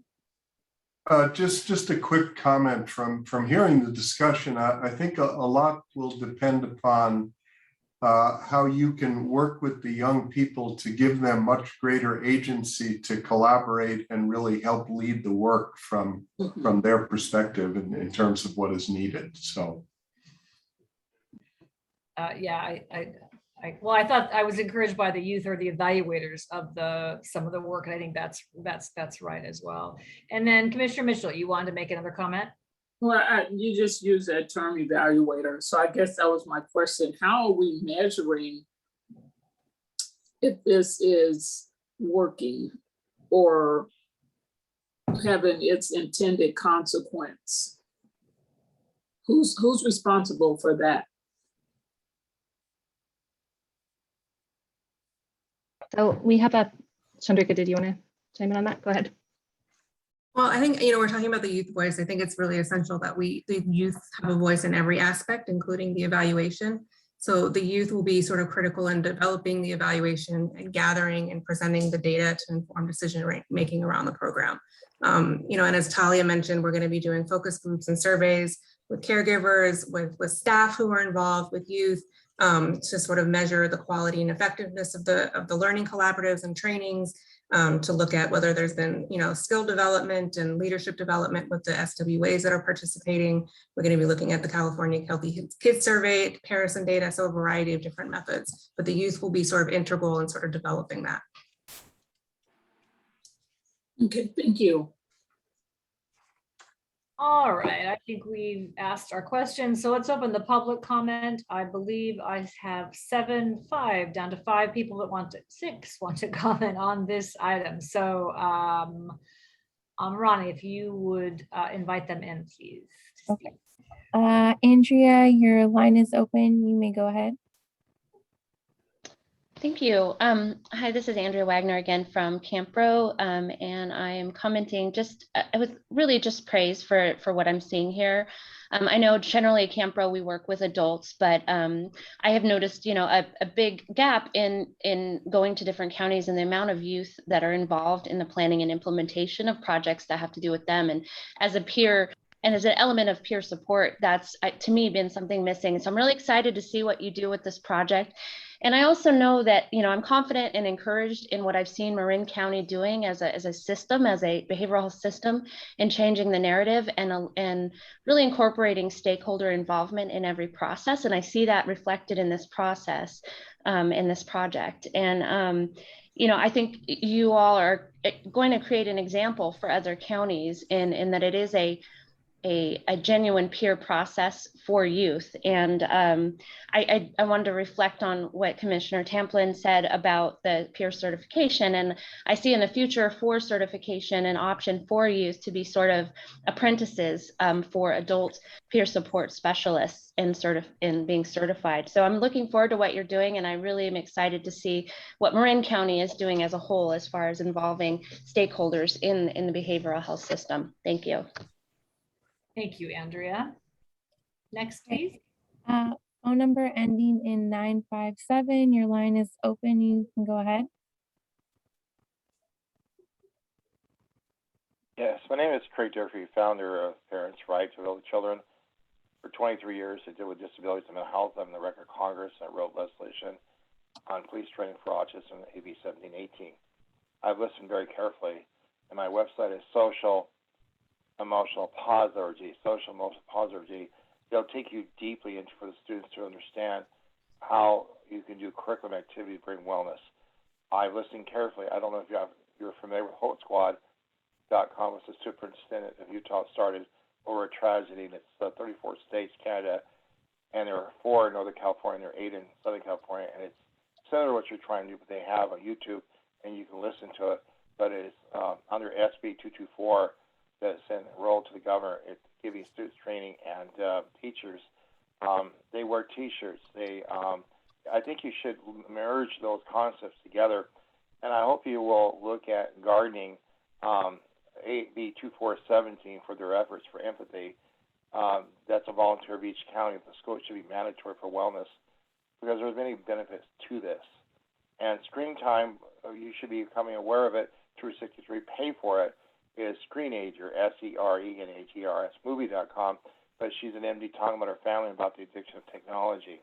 And then Blue Light is called Sleep Privation, SRS 73 of 2019 Dr. Pam, and Blue Light Summit, and therefore neuroscience. I think the technology and their students are impacted, but it's missing the target of making them able to be free of the addiction. Does that make sense? To your community and your audience, I think we have a lot to work. There are books on my website that I've read that talk about, and on AB 272 about banning cell phones in school in 2019, there was an iGene study from a psychologist professor of San Diego about the addiction of technology. It's not resonating in our community, in our culture, and our professions. And Dr. David Amen, who is an MD, a psychologist, can't see what the brain's doing. It's 83,000 brain scans on YouTube, and Dr. Leah Storm. If you start taking these models that I've described and utilize it for the health of the students and our society, you'll start seeing that Kennedy warned us that technology can be ill or good fit on man, but swayed by digital myth. Lethal guns for kids, and Einstein said we stop learning, stop dying. And Bill Gates, Steve Jobs didn't want a house in their home, and Melinda Gates complained on Washington Post. I'm trying to say that the children are suffering from something that we can alleviate through process of guarding. Department of Health recommends it, and so forth. To give them riding a bike, and it's just the volunteerism and the karma and all that is missing in the psychological profile of relieving them the sense of burden. Does that make sense? Thank you, Craig. Please wrap up. Yeah. Thank you again for your comments to the commission. I'm not trying to take your time, but I put 5 years in this project, and my website around the world. No, your public comment is welcome, and so thank you. It's what we're here I to. hope you put Hope Squad in this commission to merit it, because he's very effective at what he does, and they wear shirts and they have fun in video. Thank you, Craig. All right, moving on to the next public comment, please. We have Adrian. Your line is open. You can go ahead. Good afternoon, Commissioners. Adrian Shilton with the California Alliance of Child and Family Services. We're very pleased to support Marin County's innovation proposal today, which aims to launch the Student Wellness Ambassador Program. We're particularly excited about this project because at its core, this is about breaking down stigma and providing resources on school campuses led by youth. We haven't seen anything quite like this countywide in the state. The idea that the support would be centralized, provided across all of the school districts, and thoughtfully implemented with support from community-based organizations and others. The county has also made an intentional goal to recruit students that represent demographics, including English language learners, African Americans, Latinx, and LGBTQ+ youth. In the proposal, Marin County also identifies parents and caregivers as a critical part of supporting student wellness, which we also support. The plan proposes to ensure that families will be engaged to gather input on the program design and evaluation as well. And the student wellness ambassadors will also provide information, wellness resources to the families. So in closing, this is a really comprehensive approach to building up youth peer support countywide. And we commend Marin County for their leadership and request that the OAC approve this program today. Thank you. Thanks, Adrienne. Okay, next we have Hannah. Your line is open. Can you hear me? Again? Okay, thank you. Hi, this is Hannah again from Cal Voices. I just wanted to echo Andrea Wagner's sentiments. We're also really excited to hear about this plan. We are California's oldest peer-run organization and have quite a bit of experience working with youth and family members as well. I personally have had the opportunity to even collaborate with Talia in Marin County. We did some work around wellness and the impacts of law enforcement in San Rafael City schools on BIPOC students. And I was just really, really impressed by her and the other students who were consistently bringing in the voices of their classmates, other BIPOC students, and really finding creative ways to uplift and ground their voices, whether that meant really maintaining their confidentiality. I saw surveys, qualitative interviews, social media campaigns. It was just really phenomenal to see the ways that diversity was really sort of uplifted in a lot of these efforts around law enforcement and mental health. And I also just want to add, you know, the stigma or the sort of sentiment that Marin County is largely a white community is true. And I found that there were often conversations around white privilege and white fragility in these spaces, which I was really happy to hear. So I just want to make one last offer to the youth on this call. I think what you're doing is fantastic and inspirational. And I just want to extend Cal Voices as a resource to you all as you develop this program. You know, this is something that we have some experience in and would love to support you with. Thank you, Hannah. We have Priscilla. Your line is open. You can go ahead. Hello, good afternoon, everyone. Thank you for the time. My name is Priscilla Miranda, and I work with one of the CBOs in Marin County. And it's been such an interesting conversation to listen. And there were two things that I wanted to highlight, which have been stated a little bit before, but I suppose with a slightly different spin on it. One of the things that has encouraged me to continue to do the work is the absolute resilience that we've seen our young people show up with during this time. In fact, I think that what encourages projects like this is to see that young people, like the ones who showed up today, and those that did not, are doing the work and willing to do that. We work with newcomer youth, LGBTQ youth, and largely disadvantaged youth from underserved populations. If there's anything that's true about wealthy communities, is that the disparities are even larger in those spaces. We don't have a full representation of the young people that are highly interested and involved and already doing the work on this call, but I would like to represent them and voice them and say that they are present and that they are here. I think one of the issues that we have in Marin County is that there's a lack of sense of belonging for a lot of our youth, but we are in the process of working on that. And projects like this ensures that part of the community and those of us that work in community-based organizations are able to connect with the process and ensure that a lot of the conversations that we've been having for years can actually be put into place and be implemented. So I'm very excited about the opportunity to engage with the county and engage with our schools and communities to continue the work that we do There was a few comments on, the implementation strategies, and while I cannot speak to that, I can certainly speak to the collective impact that our community-based organizations have had in Marin County. And I see a few of my colleagues on this call. And so I wanted to recognize Talia and her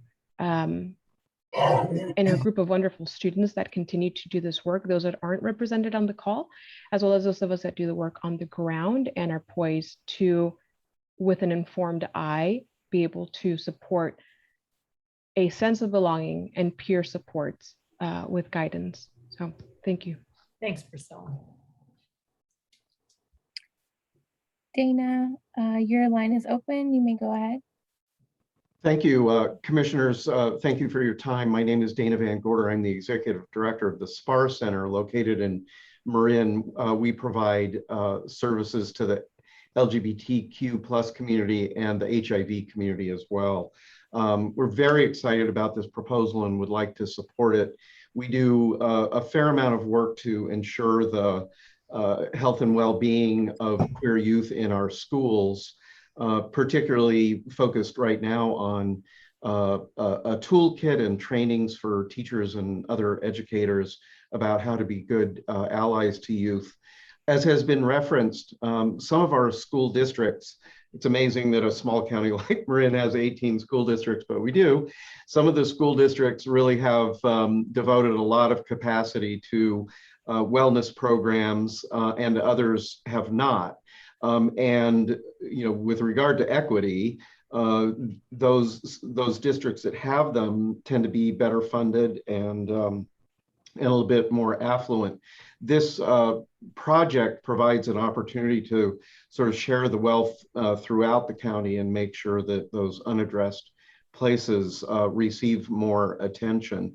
We operate a really wonderful group of middle and high school students called our Youth Advocacy Coalition, who have been very active in our education efforts and have a high degree of confidence that we have the ability to recruit LGBTQ plus students who to participate as ambassadors, and in their ability to work really thoughtfully with other youth to support them. And so we look forward to the impact that we know this project can happen and to supporting it as well. Thank you for your time again. Thank you, Dana, for your work in Marin County. And I think maybe last but not least is Preston. Is that right?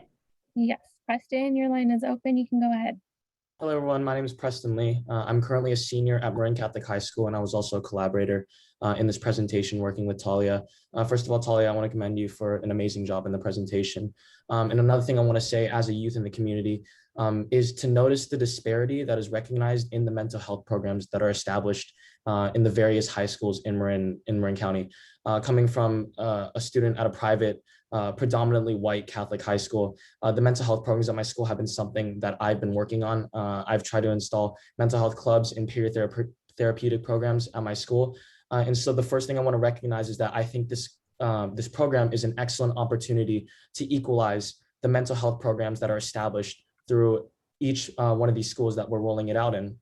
And I think it's really important because some schools have lesser degrees of support than others. And I think this will equalize the playing field for students to reach out and get support. Another thing I want to say is that for students to get involved, this is something that has been really great for me in looking at and advocating for, because I think the opportunities that this provides, including the volunteer work and the shadowing opportunities for mental health advocacy, is something that's really important for a lot of youth. And I think that this program is a calling for youth to get involved. I've been ecstatic in working with Talia, and I've been in a bunch of other numerous initiatives in Marin County, including the BOS intern team that I've worked with Nancy Vernon in installing art showcases for creative mediums for mental health. And so I think this is an excellent way to get students involved and to equalize the disparity that is established between various schools in their mental health programs. Thank you guys for your time, and I seek your approval. Thank you, Preston. Impressive comments as well. All right, I think that concludes our public comment. Thanks all. I'll bring it back to the commission for any other discussion, questions from the commission, or a motion if someone is inclined to do that. I'll move approval. Thank you, Second.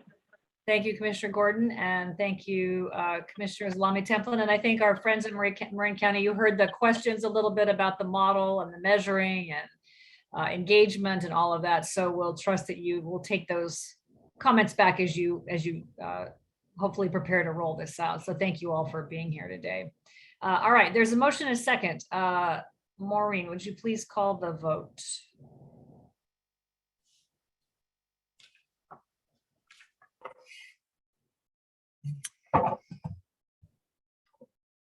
Maureen, you're on mute. I just said, oh no, again, and realized I was muted. Okay. I'll stop there. Commissioner Alvarez. Commissioner Barrick, I show you as recused. Commissioner Boyd. Commissioner Brown. Aye. Thank you. Commissioner Bunch. Commissioner Carnavale. Yes. Thank you. Commissioner Carrillo. Commissioner Chen. Approve. Thank you. Commissioner Cortese. Commissioner Danovich. Abstain. Thank you. Oh, did you say abstain? Yes. Okay. I missed significant portions of the presentation. Okay. Okay. I got it. Commissioner Gordon. Aye. Thank you. Commissioner Mitchell. Approved. Thank you. Commissioner Tamplin. Aye. Thank you. Commissioner Wooten. Aye. Thank you. Vice Chair Magical Weiss. Chair Ashbeck. Aye. Thank you. The motion passes. Congratulations to Marin County. And really, I don't spend enough time talking to high school kids anymore, but Talia and Preston, you two are impressive. And I believe you should run for president or something someday. So thank you for your being here today. Really nice job, both of you and all the team from Marin. So thanks. Thank you. Now, if you need like an email that says you were really here and are not late for fourth period, we can help you with that. Thanks, everybody. All right, very impressed. Okay. Our last item is a staff item. So of course, they're gonna shorten their comments a bit. This is a kind of a tee-up item as we look ahead to some additional funding for triage. In the coming months, we are going to, Toby and team are gonna give us a little kind of frame of that conversation going forward, and then we will have additional conversation about it in future meetings. So I've asked Toby to do it in about 30 minutes, and we need public comment and we need to be finished by 1. So maybe you can do it in 20 minutes and we'll do public comment and then we'll be ready to adjourn on time. All right, so Toby, please. Thank you very much. Cody, if you could do the slides, that'd be great. So, you know, for those of you who have been with us for a while, you know, you're familiar that the commission has $20 million in our budget ongoing for what's called the Mental Health Wellness Act of 2013. We sometimes refer to it as SB 82, which is the legislation that created the program, or we refer to it as triage because the funds are to be used to intervene in a crisis. Go to the next slide, please, Cody. So, yeah, put them all up there. I think there's one more. So there you go. So the commission's budget includes $20 million in ongoing funding. And we had administratively determined during the last round that half the funds would go towards youth and half the funds would go towards transition age youth and adults. And that was because when we had responded to county priorities, we found that there was a heavy emphasis on programs for adults. It was about 80-20 or 85-15 actually.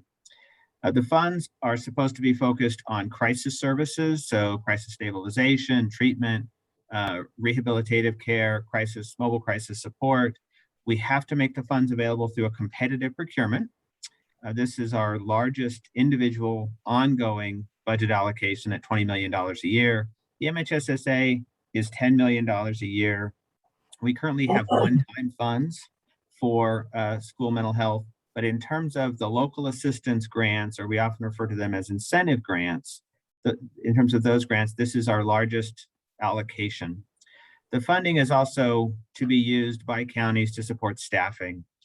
The original conversation back almost 10 years ago really was, how can we put more staff in place in the communities to address the high level of crisis that we were seeing in terms of, go ahead and go to the next slide, people showing up in homeless shelters, in our jails, in our hospitals through crisis. And so in addition to providing state funding through another state agency to support the purchase of infrastructure, the commission received these funds to support the ability of counties to add more staff. And the focus really is on interventions earlier into a potential crisis so we can prevent the escalation of needs over time. So we wanted to bring this in front of you because the commission has some options. Go ahead and go to the next slide. During the first 2 rounds of these funds, the commission asked the counties to do a gap analysis and then identify their priorities and that share with the commission what their greatest priorities were. And then we worked to allocate these funds to counties that had made the most compelling argument in terms of their ability to do things like leverage Medicaid, which is a requirement of the rules. The last round, you may recall, we organized these funds, half for adults, half for children. And within the children's allocation, we set aside about $20 million for school mental health. And the commission said, counties will give you these funds, but you have to come to the table with a school partner. And so the commission really began to shape this investment as an opportunity to incentivize attention on areas that were critical, but weren't necessarily getting the kind of attention or the prioritization at the local level for a host of reasons.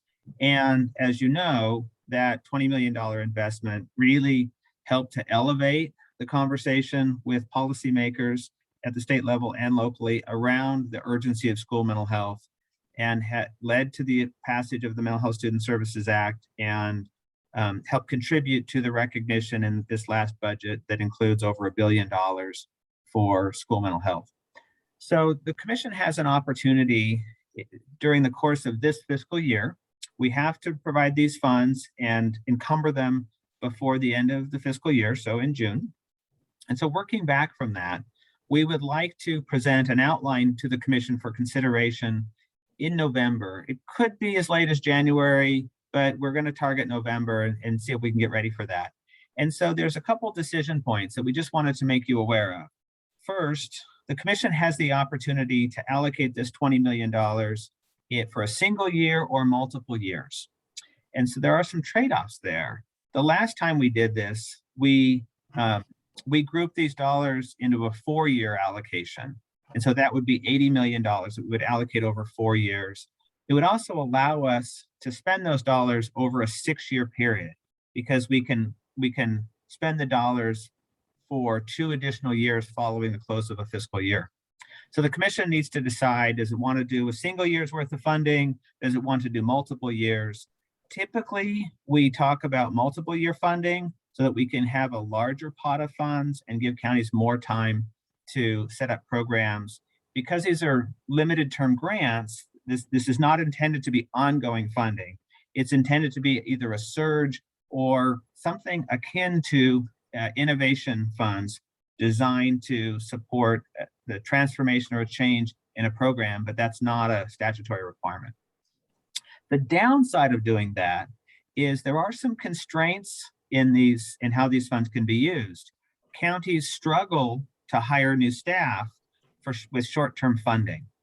And so the statutory restriction to use these funds to pay for staff is something that the commission actually might want to talk about and engage the legislature to create some additional flexibility in how these funds could be used. So if we dedicate 4 years, funding for 4 years, we can't have that conversation, or we certainly can't have that change impact how the funds are used until the commitment we've made has expired. So a couple of next steps. We will be doing a listening session open to the general public and particularly the counties to talk about what is the best opportunity to use these funds. That's scheduled for the end of the month. During the October meeting, we are talking with some of our sister agencies like the Department of Aging the Aging Commission, the First Five Commission, about the idea of coming to present to talk about some of the challenges. The commission has, in a number of conversations over the last few years, raised the issue of wanting to pay more attention both to the 0 to 5 age group and the older adult age group. And so with some input and guidance from the chair, we wanted to see if we could put a panel together to help you explore some of the opportunities to make best use of these limited dollars.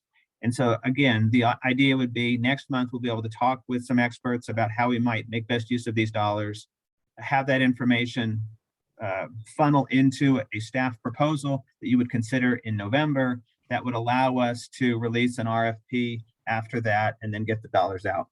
So for today, I wanted to go ahead and go to the next slide, which is just a question slide.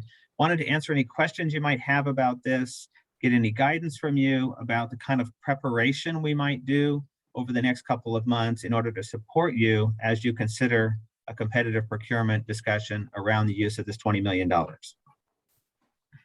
Thank you. I hope that's fast enough, and happy to answer any questions. Very excellent. Very good. Are there questions for Toby from the commission on these funds? This is Commissioner Wooten. Toby, I just wanted to ask if, once again, that they would consider peer support ride-alongs and law enforcement ride-alongs if necessary in the triage program. Again, Commissioner, so we need to make sure that we follow the statutory guidance and the budgetary guidance, but those are the kinds of issues that, you know, I think the commission has a lot of flexibility and say, as we're doing this kind of work, prioritize the role of peers in that work. Okay, thank you. Thanks, Commissioner Wooten. Commissioner Danovich? Just, two things. One is that as we, I think as we figure out how to disperse the funds, I think it's critical to ensure that everybody receiving funds propose a way to evaluate and show the impact of the funds. I think that's key to any of the and sustainment, just like we do for the innovation mechanism. I think that regarding the decision point about the 1 year and the 4 year, interested in how you weigh the trade-offs between those two potential approaches. So thank you. On the evaluation side, we are required to do an evaluation. And just to remind you and to share with those who are new, the initial round, we required the county, the recipients of the funds, to do the evaluation.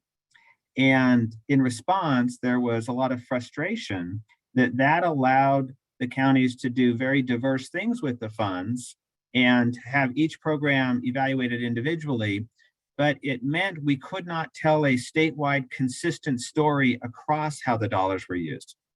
So in the second round, the legislature required us to do a statewide evaluation, even though there's wide variation across these programs. And as you know, we're in the middle of that process, and it's a very complicated task. And we alerted the budget committee and others that the diversity of uses would make it very hard for us to do a consistent evaluation across these programs, which meant we might have to sample and so forth. And so we'd have to look and see if those expectations have changed, because there are those trade-offs of, do you want to tell a statewide story or do you want to tell a program-specific story?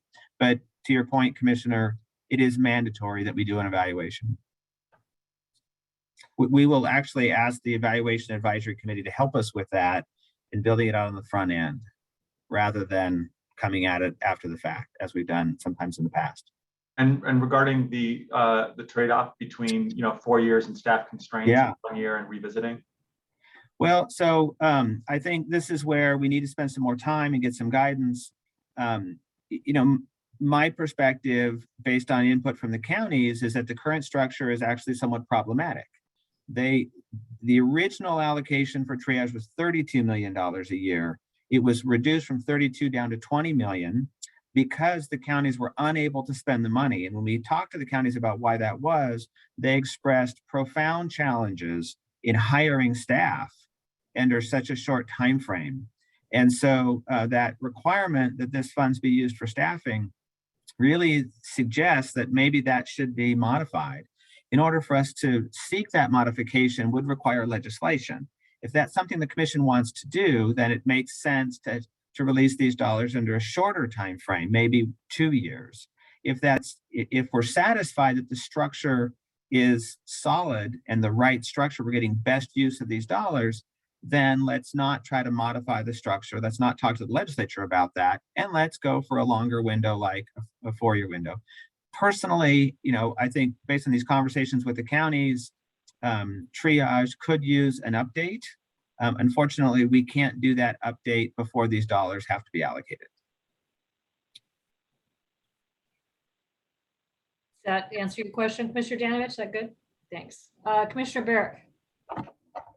Yeah, so let me kind of address these one at a time. First, as it relates to the overall evaluation versus more individualized, I think the answer is yes. I think we have to have some measures that cross the state where we're developing some expectation for outcomes, and that does not preclude counties that have unique programs from adding components of evaluation, and we should want to support some funding for some of those more individualized, but I don't think one precludes the other. These programs are not freestanding by their nature, that they're going into a context of schools that have and communities that have existing programs and existing structures. So they can't be uniform, but they can try to achieve some agreed to uniform outcomes. So I think we can do both. I also want to encourage us to consider the most expedited timeline for review that we can, and for exactly the reason that you got to towards the end of the discussion, Toby. And that is, if we go through an RFP process that takes us until June for schools that are dealing with COVID, for schools that are dealing with and communities that are dealing with a million other factors, we're absolutely ensuring that they won't be able to implement for the beginning of the next school year. And so I think that the majority of the planning process has to happen on their end, and for us to be able to move this and move to decision as quickly as we possibly can, I think really facilitates their ability to do better work with this, to get the workforce to make the partnerships and connections they need. Because again, we're typically going to be dealing with more than one. We're going to be dealing with a local education agency. We're going to be dealing with a mental health department. If we're lucky, they're going to engage their child welfare and mental health departments as well. And all of that takes time. So I would really encourage us to try to be as expeditious as we possibly can in getting through this process, while still ensuring that we're asking folks to have that we're allowing a reasonable process on our end, and we're asking folks to have a reasonable plan. Thanks, Commissioner Barrick. I think we've seen lots of things over the years where from a county supervisor perspective, they weren't ready to act, and then the time just goes on and on. I would say the same thing. And I like the idea of requiring a partner probably in any of these funds, because nobody can really do this by themselves. Schools for sure, but one of the things I saw in that slide, Toby, was hospitals. And this is a really hard time for hospitals to engage in much else, but they're also getting impacted significantly by mental health folks or challenges in the ED. So I just want to second Commissioner Barrick's comments about ways to do upfront planning as best we can so they can implement it as quickly as they can when they get the funds. Yeah, thank you, Chair Ashbeck. Every day that we delay by adding process on our end is another day that they don't have to plan. Yeah, well, I just take a moment of privilege here. I want to just, Mr. McNally is still on the phone from Orange County. And one of my very first meetings, he talked about, I thought it was his brother, but a family member who was needed mental health services, but Orange County couldn't act. And every day that the county wasn't acting, his family member needed help. And so that, I don't know if you remember that, Mr. McNally, I think it was you, but I was just struck by that. And so it doesn't help if we say these are great plans and here's the money and it takes 4.5 years to make it happen, because by then, the needs are worse. So thank you, Mr. McNally, for that lesson that you taught me early on that. So thank you. All right, any other commissioner comment? All right, we will open the public comment, and there are, five people. There are five folks that would like to comment, so we would invite you to do that now as Amirani lets you into the meeting. Craig, your line is open. You may speak.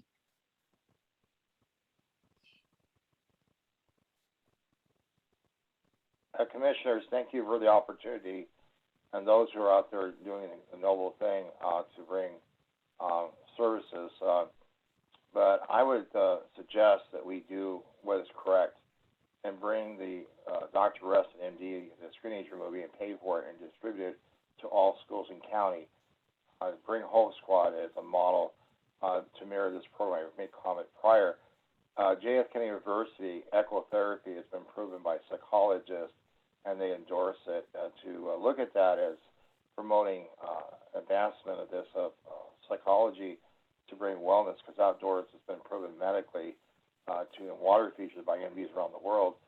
If we start getting the change in what we went from farming to cottage industry to industrial revolution and the TV, it's been proven by psychologists that we've distanced ourselves from the social behavior, and it needs to be identified in awareness and the screen time. And I hope that this money will go towards emphasizing the committees that you have elected through the County Board for Families, that you'll educate them on the technology addiction and medical cause of effect of the brain.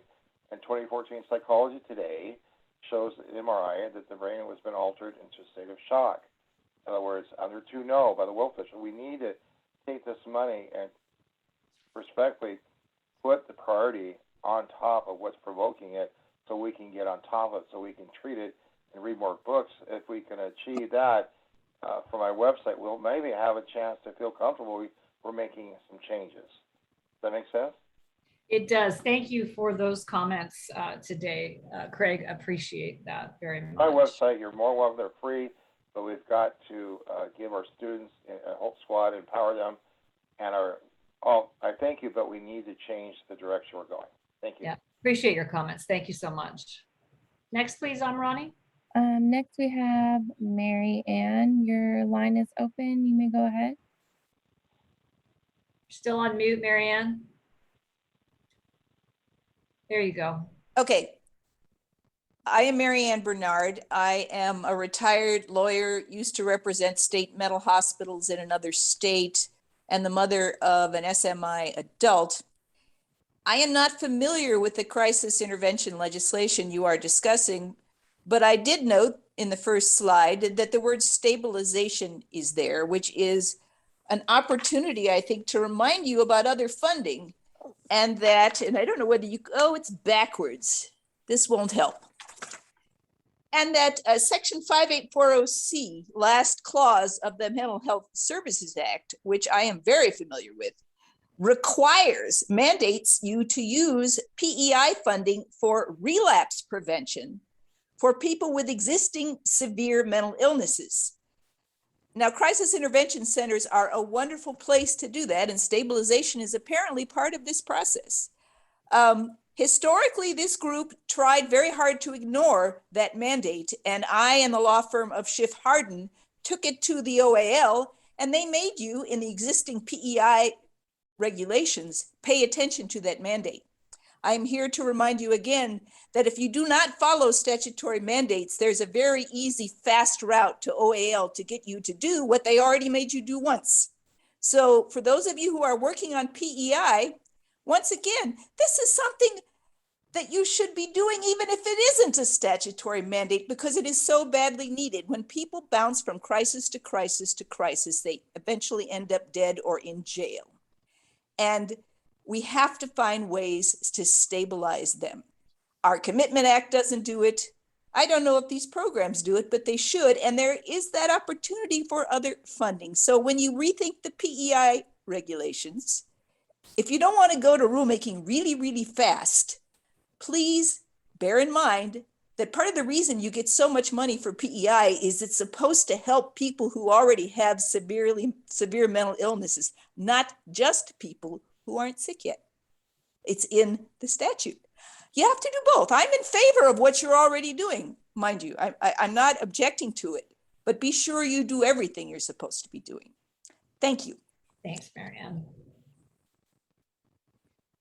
Okay, next we have Rakaya. Your line is open. You may speak. Hi, thanks for the opportunity to comment. My name is Rakaya Ahmad. My pronouns are she, her, hers, and I'm commenting on behalf of California Pan-Ethnic Health Network, also known as CPEN.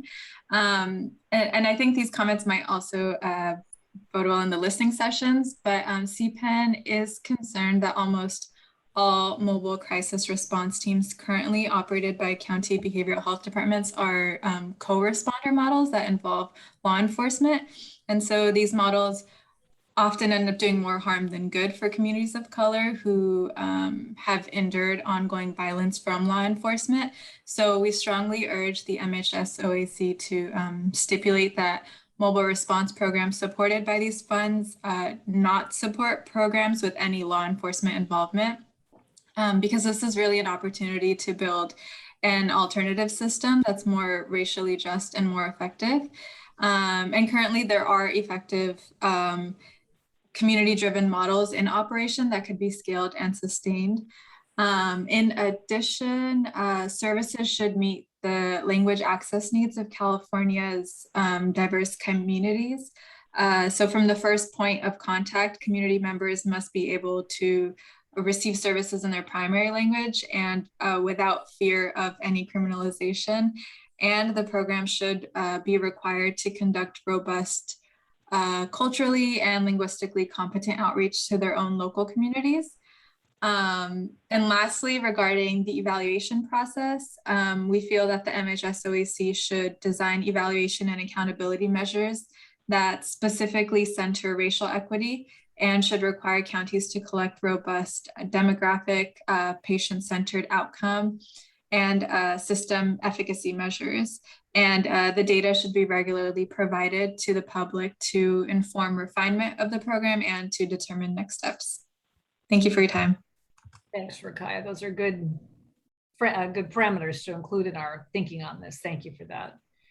And one more, maybe? No? Yes, the last commenter, Stacy, your line is open. You can go ahead.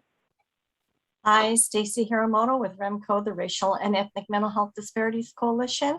And I would like to commend Rakaya for those comments on behalf of CPEN, and REMCO supports them strongly. But I would also like to commend the commission staff and the commission for having this on the agenda early, so it gives the public a chance to know what's coming up and to prepare. And very much again, thank you that there will be a venue for the public and stakeholders to comment. So I really want to thank you for that. And the last thing is, please, when you're considering partnering with community-based organizations, particularly those that specialize in serving BIPOC and LGBTQ communities, is a recommendation. And again, though, thank you for your work on this. Thank you, Stacy. We'll close the public comment. I believe Stacy was our final commenter on this topic. There is no action on this, but I'll bring it back to the commission for any other discussion or reflection on comments you heard or additional thoughts you might have had on the topic. It is nice to get a head start on it, so I'll second that, Stacy. Commissioner Brown. Thank you, Chair Ashbeck. I just would like to say to the rest of my commissioners and to those who are listening as well, although I respect the opinions that were offered by several of the speakers, due to the experience that we're having in our county with a crisis response model that teams up law enforcement with clinicians from our behavioral wellness department, I would think it would be a huge mistake to talk about excluding law enforcement involvement in a crisis response. We have had exceptional success with our program. We have had basically universal support for it in our community, and perhaps it wouldn't work in some other communities, but it certainly works very well in our county, and it would work very well in other counties as well, I'm sure. And I would want to make sure that we don't paint ourselves into a situation where we're excluding successful programs from being considered for funding. Thank you, Commissioner Brown. Any other final comments from commissioners on this topic? I have a quick question. So on this, on the presentation, so the listening session, is that coming up on the 28th, Toby? And so is that going to be a verbal and then a virtual listening session? Tom, can you answer that question with some detail? Yeah, that'll be a virtual listening session. We sent that out to our listserv, and it'll take place from 3:30 to 5 o'clock on the 28th, next week. And again, this is a multi-step process. So, you know, today this is heads up, this is coming. We've talked about this very briefly over the course of the last 6 months, but we wanted to give you a little more detail and put some of those tensions on the table around evaluation, around time frame, around prioritization. We wanted to share that there'll be the listening session. There will be, we're working to organize a panel discussion for next month so that we can have similar conversation with some of our county partners to really recognize some of the opportunities, as well as, but we have not lined all this up yet. We don't have confirmations, but some of our state partners, we can better understand, for example, the very real urgent crises that are happening with older adults right now. And so the whole idea is to give you some good guidance so that we can get that feedback and funnel that into a proposal that'll come before the commission for an additional public review and comment. And we hope at some point relatively quickly, per Commissioner Barrick's comments, approval so that we can move forward with the release of an RFP and support those local activities. So multi-step process, lots of engagement built in. And one last question, just one last question. So can you explain again the single year funding versus the multiple year funding, how that would affect the counties? Because I understand the piece about the hiring staff, but just kind of explain that again, the pros and cons of single year versus multiple year. Sure. Over the last few years, we have heard from our community partners, counties, but not just counties, that some of the restrictions within the design of SB 82 makes it difficult that these dollars are not necessarily tailored to support the most urgent needs in those communities. Heavy emphasis on using these dollars to hire staff. And hiring staff can be the most difficult thing to do, so much so that the counties have had to return millions of dollars because they could not hire the staff as required under the statute. So one of the issues that we want to explore is, should the commission pursue a conversation with the administration and the legislature about modifying the rules, right? In the meantime, these funds are available right now to support what's happening in the counties. In the past, the commission has elected to bundle the $20 million over multiple years. So 4 years would be allowing us to release an $80 million grant procurement. But that $80 million would have to be spent under the existing rules, primarily for hiring staff. And so alternatively, if we decided to allocate those funds in a shorter time frame, a single year or 2 years, it would allow us the time to have the conversation about more flexibility in the funding. So when the legislature passed the Mental Health Student Services Act, they came to us and they talked with some of our community partners and said, rather than replicating the triage language, how might we give our local partners more flexibility? And they actually removed the requirement that the funds shall be used for staffing. And so that allowed us to use the MHSSA funds in a much more flexible manner to respond to what's happening in communities. And so for us to have that conversation about triage means we should probably only invest in 1 or 2 years. It's still 20 million or under a 2-year time frame, $40 million. But it does mean that the reach of those dollars, wouldn't extend to, as many local partners.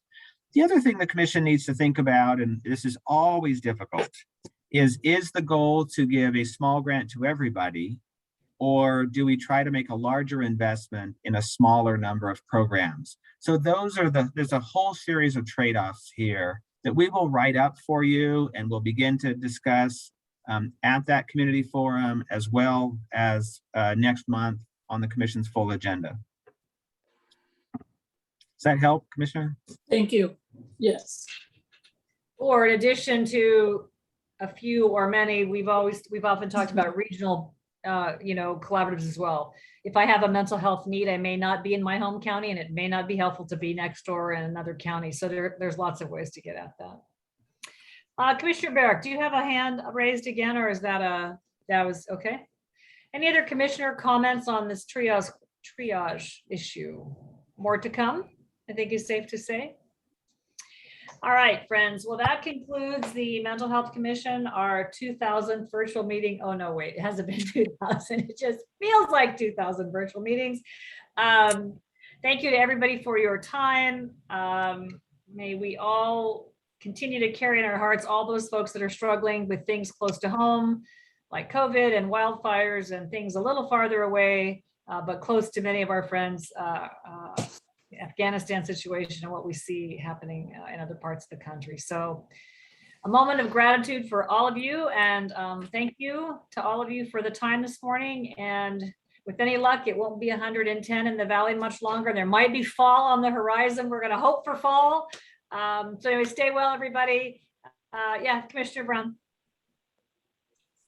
Can I just ask real quick, in response to the governor's recent edict about meetings, are we going to be planning an in-person meeting for the next commission meeting, Toby? That's more a question for the chair. So the next commission meeting is not envisioned to be in person, the October meeting. Okay, correct me if I'm wrong, but I thought that there was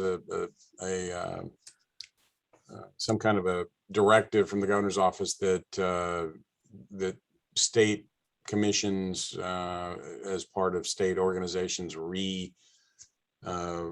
restart having in-person meetings.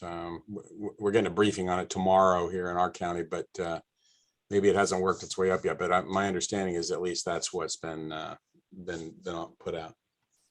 Commissioner, we will. I just saw an email about a transportation authority meeting, the same kind of deal, but I actually haven't seen the governor's order or any. So maybe we can.